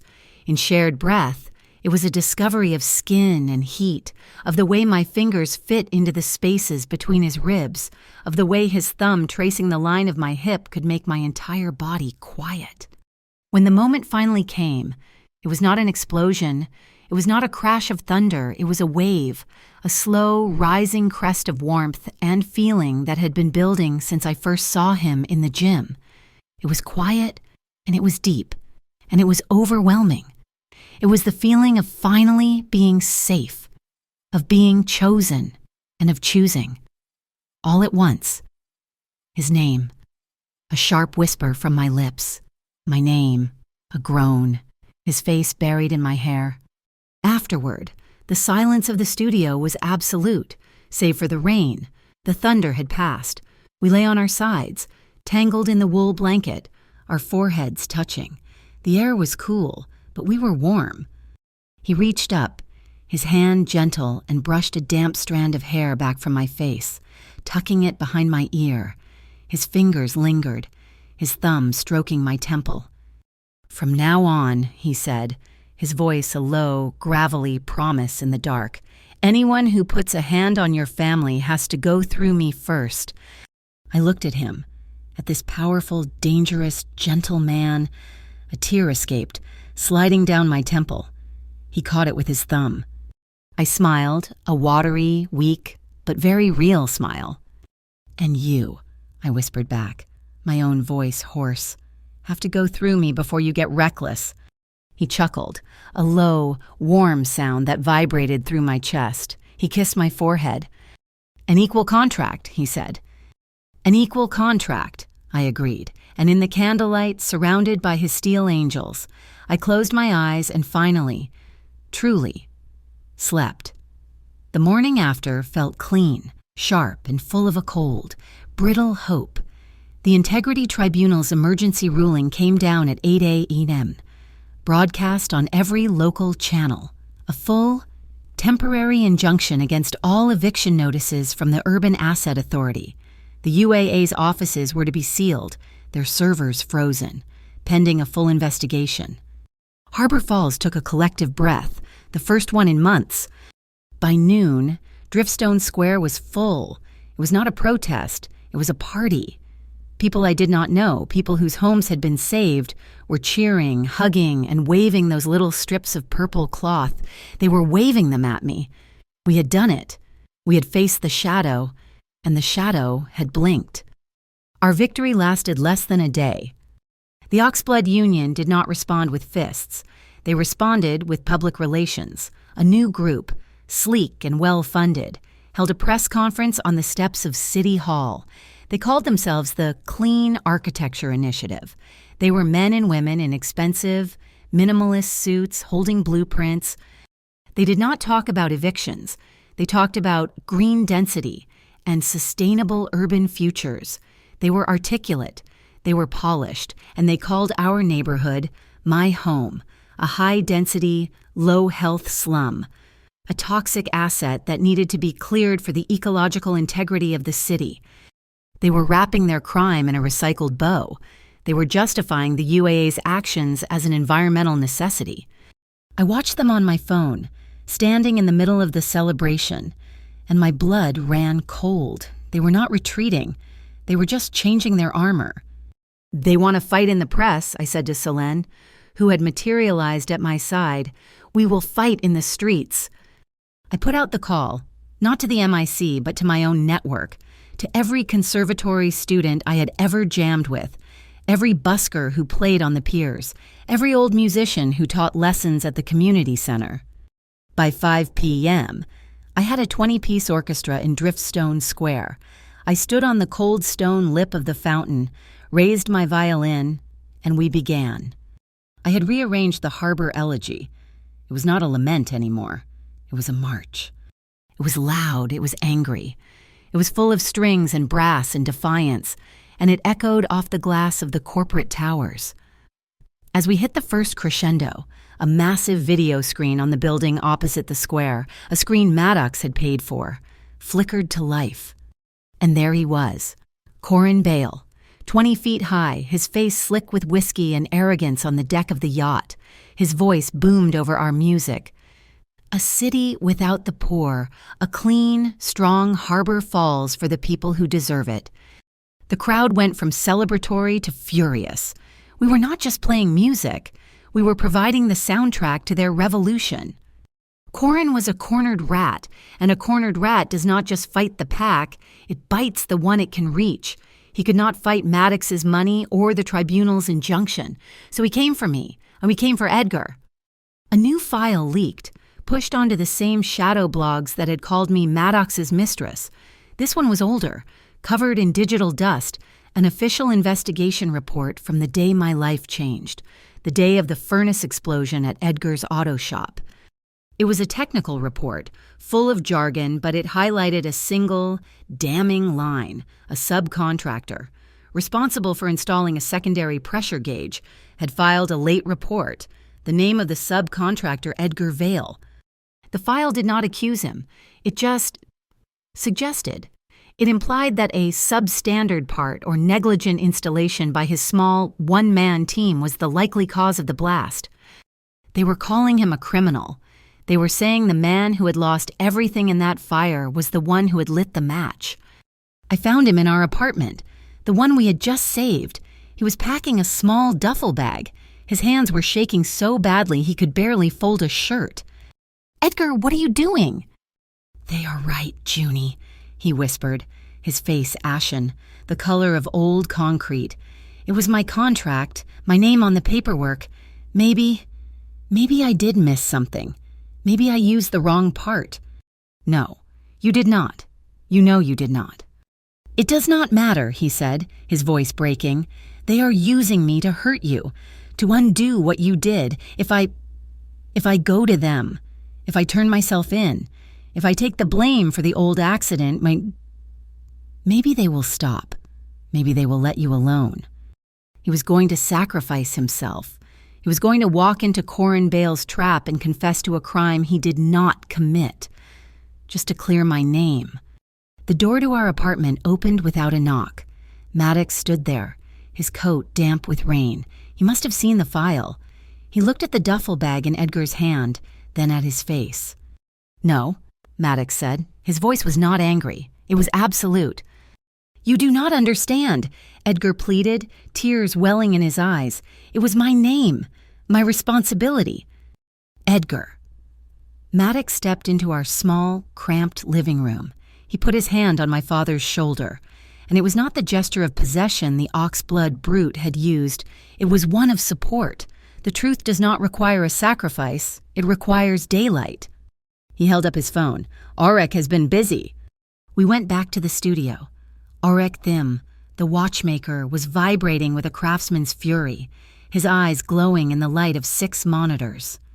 Sloppy, he hissed, not as a greeting, but as a diagnosis. When they framed you, Edgar, they did not just plan a file, they had to create a reason. The factory was automated. They had to hack the system. He brought up a screen of dense, green code. Here, this is the maintenance log from the main furnace, time-stamped 3 a.m., the morning of the explosion, and this. He tapped another key, and a different, hidden string of code illuminated in red. This is a piece of malware. It was force-installed into the gauge's monitoring software 12 hours before the blast.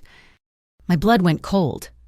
It was designed to do one thing, Aurek explained, his fingers flying. Mask the pressure readings from the main boiler, the one the parent corporation was responsible for.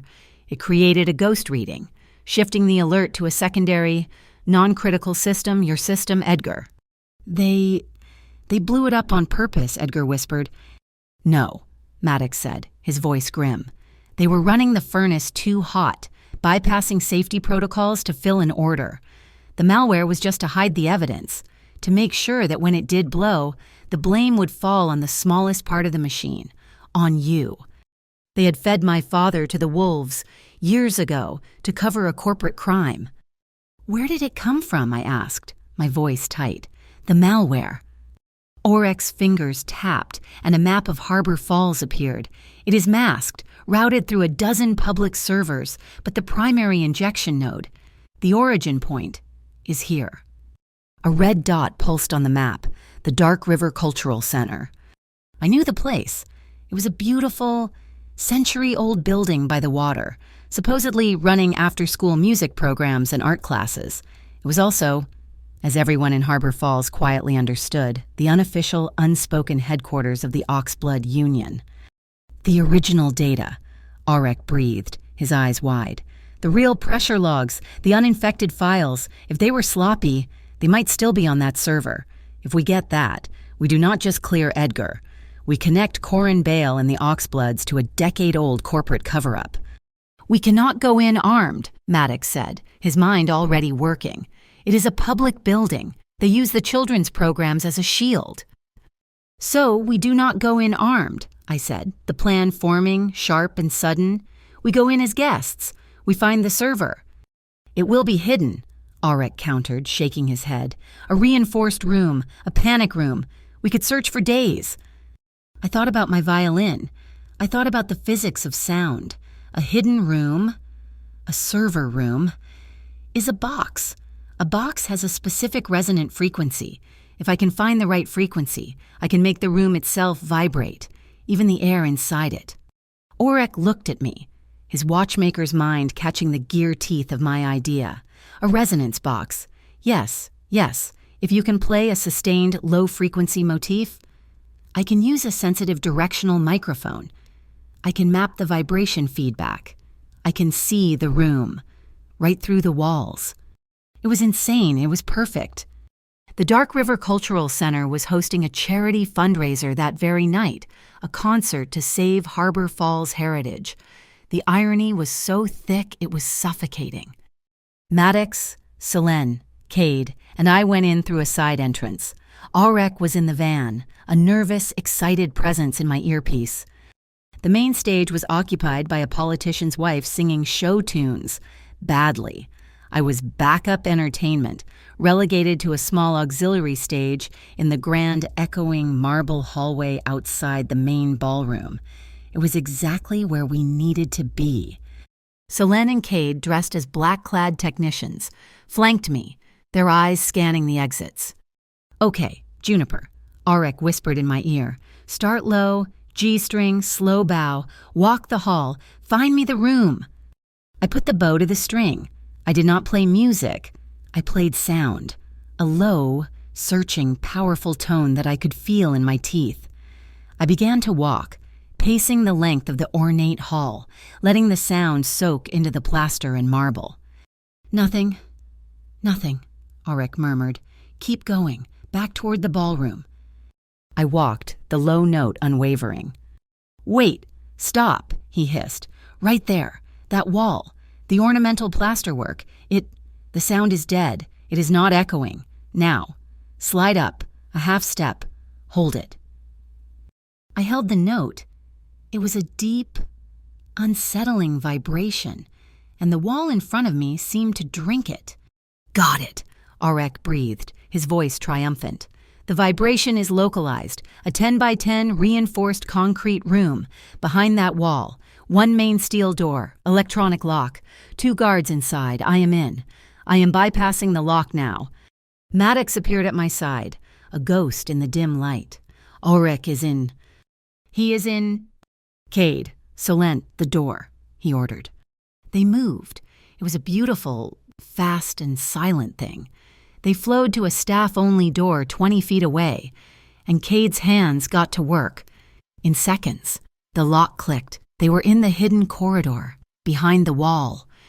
They are in the server room, Auric said in my ear, his voice giddy. They are downloading. It is massive. Juniper, the original explosion files, the UAA contracts, the shadow investor lists. We have everything. And then I heard it, even without the earpiece, a muffled shout, a sharp thwack, a heavy, metallic clang. Auric, what is happening? Trap, Auric hissed.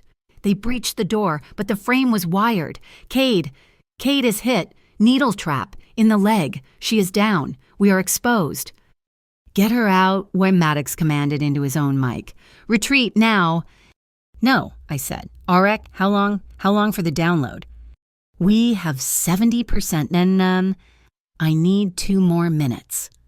Juniper, 2 minutes. I am staying, I said. I'm staying with Auric.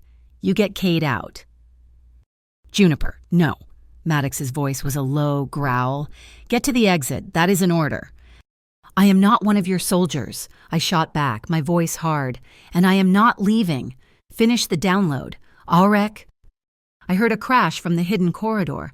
Solène, go! Cade yelled, her voice tight with pain. I am right behind you. Go. I saw Solène burst back into the main hall, half carrying, half dragging Cade, who was limping badly. A dark stain spreading down her pant leg. They were moving fast toward the exit. But Corin Bale was right behind them. He had come from the ballroom, drawn by the noise. He saw them, then he saw me, standing alone on my small stage, violin in hand. He did not go for them. He came for me. You! He roared, his face a mask of purple rage. He was a bull, all muscle and fury, charging down the marble hall. I did not have time to move. But Maddox stepped out from the alcove. He moved from the shadows and planted himself directly in Corin's path. This is not her fight, he said, his voice calm. Get out of my way, Caravelli! Corin threw a punch, a huge, telegraphed, powerful swing meant to end the confrontation in one blow. Maddox did not block it. He deflected it. He moved like his sculptures, all steel and precise angles. He used Corin's own momentum, his hand guiding the bigger man's arm, twisting, sending Corin stumbling past him and crashing shoulder first into a marble column. It was not a brawl. It was a collision of philosophies. Corin was all brute force, smashing whatever was in his way. Maddox was all leverage, redirecting that force, making it his own. Corin recovered, bellowing, and charged again. Maddox ducked, rising inside the arc of the swing. I heard 2 sharp, hard, sickening thuds. A strike to the ribs, another to the solar plexus. Corin gasped, the air driven from him. Maddox did not hit him again. He spun him, locked his arm behind his back, and slammed him, face first, against the wall. It was over in 5 seconds. Download complete, Auric said in my ear, his voice pure, triumphant joy. Corin was breathing in great, ragged sobs against the marble. "You are dead. Caravelli, you are a killer. Finish it, finish it." Maddox just held him there, his own chest heaving slightly. "I am not you, Corin." He pulled a set of zip ties from the pocket of his jacket. He did not kill him. He did not even break his arm. He cuffed him, like a common criminal. He turned to me, his face pale, his eyes burning. "Go, get Aurek. Meet at the studio." I did not move. I just stared at the man who had just dismantled his rival. Not with a gun, but with cold, beautiful, terrible precision. "Go," he said again, softer this time. I ran. We had won. We had Corin Bale in cuffs and the data on our servers. Cade was in the studio's office, wincing as Solène disinfected the needle wound in her leg. Aurek was plugged into his terminals, his face illuminated by the cascade of stolen code. "It is all here," he breathed, his voice full of a craftsman's awe. "The real explosion data, the UAA contracts, the names of the investors on the yacht. We have it, Juniper, we have it all. The victory, the adrenaline, the sharp, clean feeling of justice, lasted for approximately 5 minutes. "Wait," Aurek said. His tone shifted from triumph to confusion. "There is another layer, a file buried in the server's root, masked as a system utility." He opened it. It was not a contract. It was a memorandum of commitment, written by Liza Moreau, but it was not addressed to Corin Bale. It was addressed to an encrypted, unnamed sponsor. "She is a middle manager," I whispered, reading the text over his shoulder. "Worse," Aurek said. "She is on a deadline. The sponsor gave her 30 days to acquire and clear 12 blocks of the harbor side, including ours." He pointed to a line of text that made my blood freeze. "And this is the penalty clause." He clicked a link. A video file opened. It was me. 3 years ago. I was in my old apartment before Edgar moved in, sitting on the floor, my violin in my lap.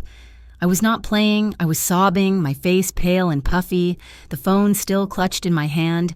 I had just gotten off the phone with the hospital billing department after the first of Edgar's surgeries. I was talking to myself, hysterical, terrified, saying I could not do it, that the debt was too much, that I would lose everything. It was a file from my own laptop, stolen. I realized the same time they had stolen Edgar's signature. "If she fails to meet the 30-day deadline," Aurek translated, his voice hollow, "the sponsor releases this, a complete dossier on you, on Edgar, videos, medical records, bank statements, everything. They will use it to discredit you as an unstable, compromised witness and bury the entire investigation." Maddox had been cleaning the needle Solène extracted. He stopped, his head snapping up. "Who is the sponsor, Aurek? Get me the name." "It is routed through a dozen shell companies, all based offshore." Aurek's fingers were a blur, but the parent trust, the one funding it all, Nemia Properties. I did not know the name, but Maddox did. He went perfectly still. The metal tool in his hand did not waver. Victor Nemia. He said it like a curse, like a eulogy. "He was my father's partner," he said, his voice flat, all the warmth gone, leaving only cold steel. "Before, he was the one who believed in muscle. My father wanted to move into data, into finance. Victor wanted the Oxbloods. He was always their patron. When I took over, I cut him out." "He's using your own tactics against you," I whispered, "using data as a weapon." "He's using you as a weapon." As he spoke, the largest monitor in the studio, the one he used for his thermal imaging maps, flickered to life. It was not Aurek. The feed was coming from outside. The face that appeared was not a thug. He was older, perhaps in his late 60s, with perfectly silvered hair and a calm, reptilian stillness. He was sitting in a leather chair, a library or a private bank vault behind him. "Maddox," the man said. His voice was smooth, cultured. "You have been busy, refighting your father's old battles. You have taken my primary asset, Corin Bale, and you have compromised a significant private-public partnership. It is disappointing." "This is my city, Victor," Maddox said, stepping in front of the screen. It was your family's playground, Victor Nemia corrected, a thin, cold smile touching his lips. It is my asset now. I am a reasonable man. I am prepared to overlook your interference. Here is my offer. You will dissolve this. Integrity Commission. You will pack your sculptures, your servers, and your little bookbinder, and you will be on a flight out of Harbor Falls by morning. Cede the city to me. And if I do not? Victor's smile did not waver. You have seen the dossier on Miss Vale. I have considerably more. I have every private message she ever sent on her stream. I have her medical debt, down to the penny, her student loan defaults. I will not just release it, I will frame it. I will paint her as a grifter, a liar, a whore who sold out her neighborhood to her mafia lover. I will ruin her. Maddox, I will take this light you are so fond of, and I will snuff it out. I will ensure the only thing anyone remembers about this is her shame. He leaned closer. You have 1 hour to begin the transfer of your assets to my control, or I push the button. The screen went black. I could not breathe. My entire life, my darkest, most private moments, repackaged as a weapon. I can stop him, Maddox said. He was moving, his body coiled with a violence I had not seen before. He went to a vault, a real, old-world vault set into the studio wall, hidden behind a steel plate. He thinks he is the only one with data. I have files on him, his partners, his children. I can play this game. I can burn his entire world to the ground in 10 minutes. This was it, the moral paradox, the choice. He would protect me, but he would do it by becoming the monster Victor already was. No, my voice was a whisper, but it cut through the room. He stopped, his hand on the vault's tumbler. He's threatening to destroy you, Juniper. He's threatening my reputation, I said, my voice gaining strength. My life is right here. It is standing. It is breathing. You do not get to use his methods. Maddox, you do not get to burn the world down to save me. You promised. Law, light. His light is a lie, he roared. He has bought the tribunal. Then we will be brighter. I walked past him. I took my phone, plugged it into the charger, and set it on the small tripod I used for my music. What are you doing? Selene asked, her voice sharp. I am going live, I said. He cannot make a weapon out of something I give away for free. Before Maddox could object, I hit the button. The small red light blinked. The viewer count began to climb. 100, 1,000, 10,000. The entire city was watching. Hello, I said. My voice was shaking, but I did not care. My name is Juniper Vale. You've heard my music. You have heard the lies. Now, I want you to hear the truth. I told them everything. About the conservatory, the scholarship I had to abandon, about the furnace explosion. I told them about Edgar's medical debt, the exact number, down to the dollar. I told them about my car accident, about the insurance, about the nights I streamed music until my fingers bled, just to make rent.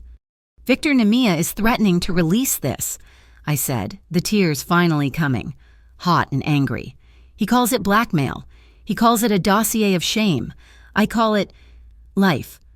I call it trying to survive. I am in debt. I am tired. I am scared.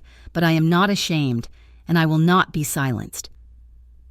Edgar, who had been watching from the office doorway, walked into the frame. He put his arm around my shoulder, his hand firm. My name is Edgar Vale, he said, his voice trembling but full of a powerful, paternal rage. Victor Nemia and his puppets are trying to tear down our homes. They are trying to tear down my daughter's name. But a house is just wood and nails. This, he said, his hand on my back, is a spine. And if I have to tear down a house, I will not tear down my daughter's spine. The chat log on my screen was a solid, unreadable waterfall of support. We had done it. We had taken Victor's atomic bomb and disarmed it in public. But the fight was not over. He is not stopping, Arex said, his face grim. He was monitoring the tribunal's internal network. He did not even slow down. He's activating his contingency. Operation Sledgehammer. He has infiltrated the tribunal. He has at least 3 members on his payroll. The final vote to dissolve the UAA is tomorrow, and he is going to rig it. Our public support will not mean a thing. Maddox was watching me, his expression full of a pain and a pride that stole my breath. "You were right," he whispered. "You chose the light." He turned to his console. "But the law is not enough, not when it is corrupt. We need something more. We need commitment." "What are you doing?" I asked. "I am honoring my end of the contract," he said. "Aurek, open a secure channel to the tribunal. All members. Public record." He began to type. "Victor thinks his infiltration is a secret.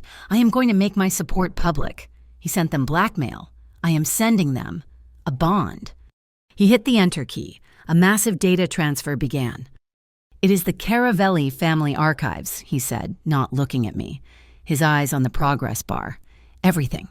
My father's deals, the dark years, the properties we acquired, and how, every account, every favor. I am giving them the keys to my kingdom. I am making myself as vulnerable as he tried to make you." He looked at me. No one is above the law, not Victor and not me. It was a staggering move, a complete unilateral disarmament. We waited. The city held its breath. An hour later, Selene got a text from her contact inside the tribunal. "It is a stalemate," she said, reading the message. "The vote is deadlocked. Your data dump has terrified them. Maddox, they believe you. But the Nemea loyalists are holding... They are calling this a family feud. They say they still do not have the one, final, undeniable piece of evidence." "What?" I demanded. "We gave them everything." "They need the original, unredacted land shorting contract," Selene read, "the one that ties Victor Nemea's signature directly to the UAA. Without it, he walks." Aurek was already shaking his head, his hands flying over the keyboards. "It is not here. It is not on any server we took. He was too smart. He kept the primary contract offline, analog." He looked utterly defeated. We were one document away from saving the city, and it was in the wind. Maddox was not listening. He was staring at a photograph on his wall, a small, framed image of one of his own sculptures. "Wait," Aurek said, his voice suddenly sharp. He pulled up an old file, a calendar entry from Maddox's father, dated 10 years ago, an anniversary gift to Victor Nemea. Maddox's head snapped up. "I remember," he whispered. "My father. He made me create it, a peace offering between the families to seal their new partnership." "What was it?" I asked. "A sculpture." His eyes were distant. "I called it the heart of the city. It was forged steel, interwoven like a human heart." Aurek was typing with a new, manic energy. "Nemea's private collection. It is not private. It is on loan. It is on public display. For one night. Tonight." He brought up a web page. The White Knight Museum Gala, the most exclusive, high-security event of the year. "The schematic," Aurek said, pulling up an old design file from Maddox's archives. "You built it with a flaw, a hollow cavity, right in the center, a misweld, just big enough." Maddox looked at me, his eyes dark with a terrible, new certainty. He would hide it there, in plain sight, concealing his crime inside my own art. "We have to go," I said, "now." The White Knight Museum was not a building. It was a glass box of judgment, floating over the harbor, full of white marble and the quiet, arrogant hum of old money. We were meant to look like we belonged. Maddox was a shadow in a perfectly cut tuxedo, a dark echo of the power he was pretending not to have. I was in a simple, dark blue velvet dress, my hands empty, my violin left behind. My only accessory was the tiny, flesh-colored earpiece. "Aurek, are we clear?" Maddox murmured, taking a flute of champagne from a passing tray and not drinking it. "As glass boss," Aurek's voice crackled in my ear, a tiny ghost of reassurance. "Selene is on the roof, moving to the central skylight. The atrium is clear. You can move to the gallery." We walked past art I did not understand and past people who saw us as nothing more than part of the evening's decor. We were just another couple, admiring the view, orbiting the power. We found it in the center of the main atrium, the heart of the city. It was massive, a twisted, interwoven mass of polished black steel, forged to look exactly like an anatomical heart. It was beautiful. It was cold, and I just knew, it was hollow. "It is here," Maddox said, his voice a low vibration. "Aurek, I am at the statue," I whispered, stepping closer, pretending to admire the plaque. "Where is the seam?" "The schematics show the flaw, the one your sculptor here built into it, on the left ventricle, where the main aorta joint meets the body of the heart. It is a pressure lock." I reached out, my fingers tracing the cold metal. "I'm going to tap. Aurek, listen for the resonance." I did not just tap. I remembered the music, the hidden code I had used to find the server room, the harbor elegy. 1, 2, 3, press. I tapped the rhythm against the steel. Tap, tap, tap, a pause, press. On the final, firm press, I did not just hit the metal, I heard a click. A small, almost invisible seam in the polished steel popped open, the sound lost in the ambient music of the gala. But it was not lost to the museum. A high-pitched, piercing shriek split the air. The alarms. The entire atrium flooded with red, strobing lights. Heavy steel gates began to descend from the ceiling, their motors grinding, locking down the gallery. "Well, Maddox." A calm, amplified voice boomed from the balcony above us. Victor Nemia stood there, flanked by 4 of his own private security guards. He was not panicked, he was amused. He applauded, a slow, mocking clap that echoed in the huge space. Such a flair for the dramatic. "Just like your father. You found my little safe."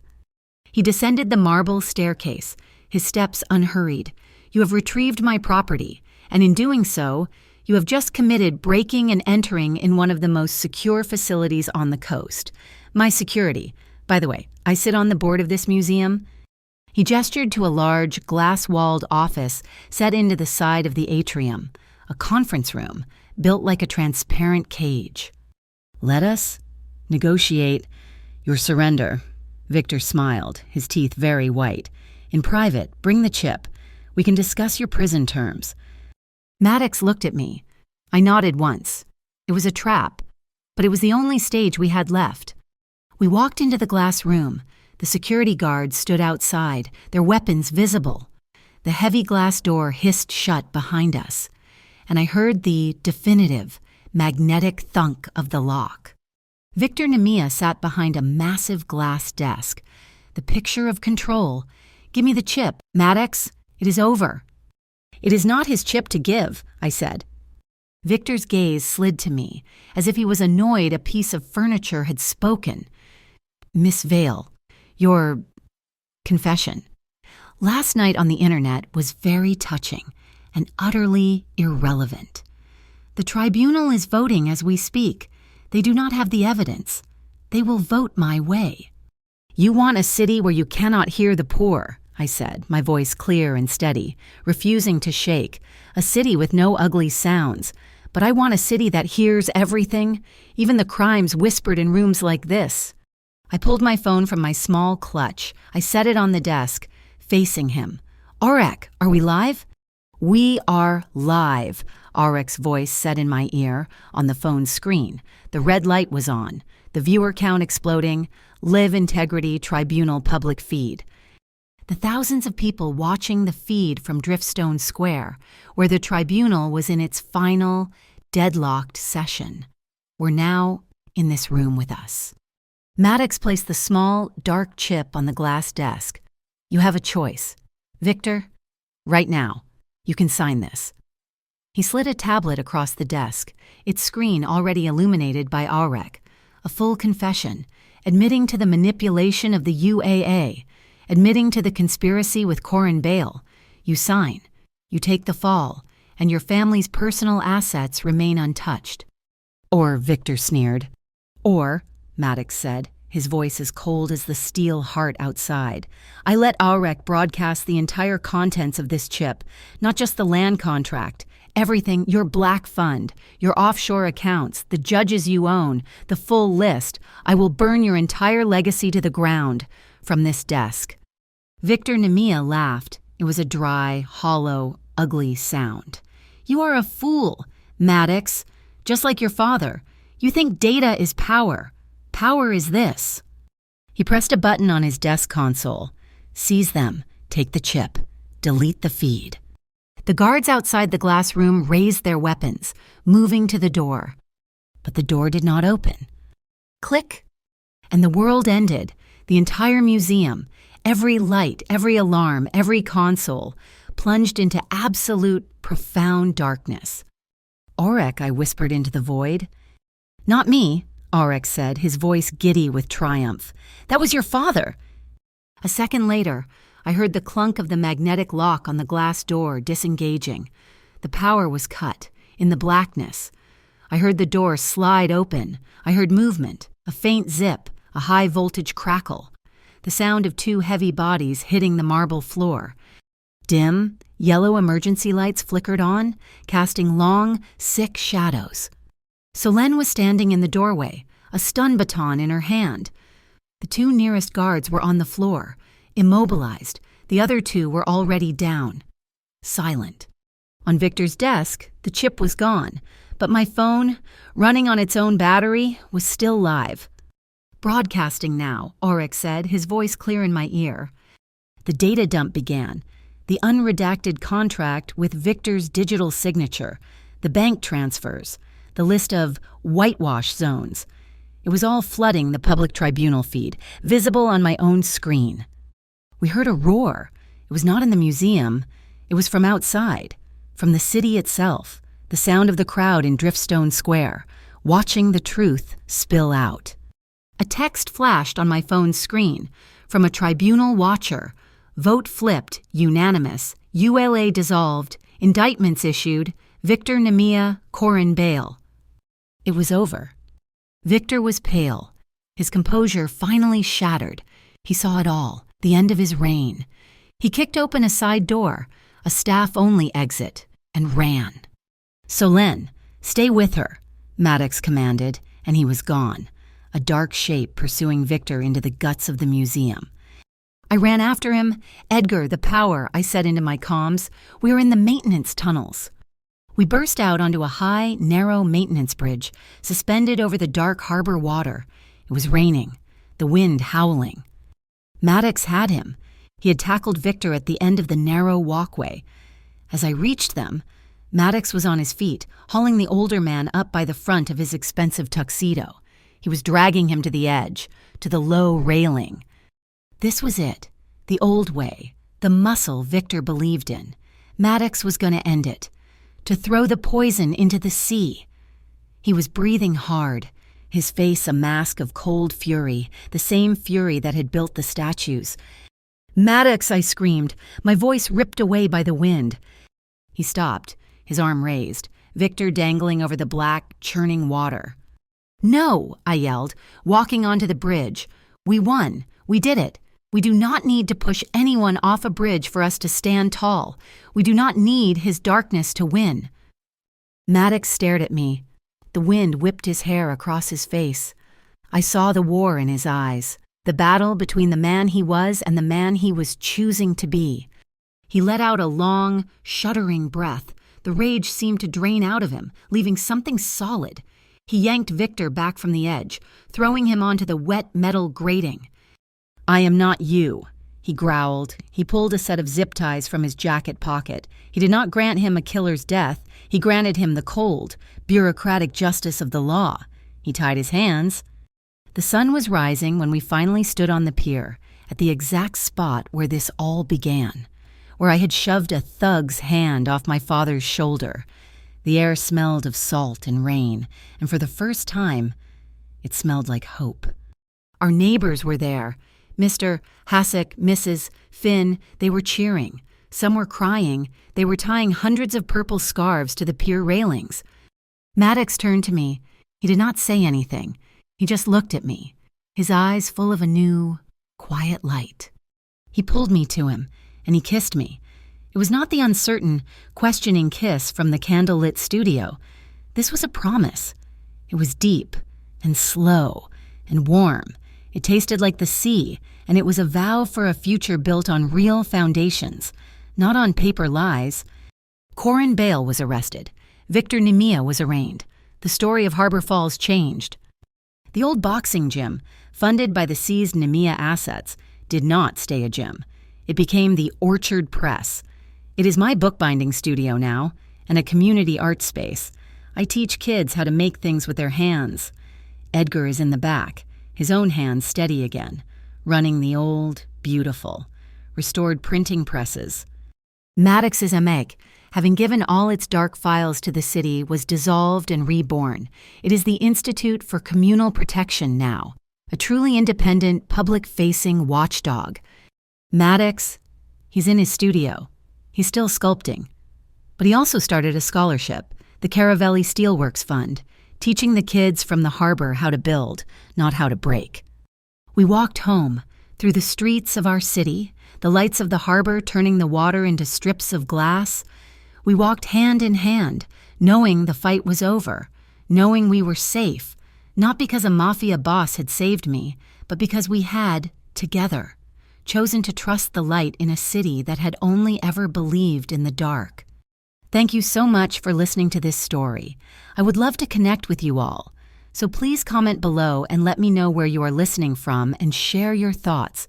Please subscribe to my channel, Mafia Boss Stories, and like this video. And if you want to support this story, please hit the hype button so that this video can be heard by more people.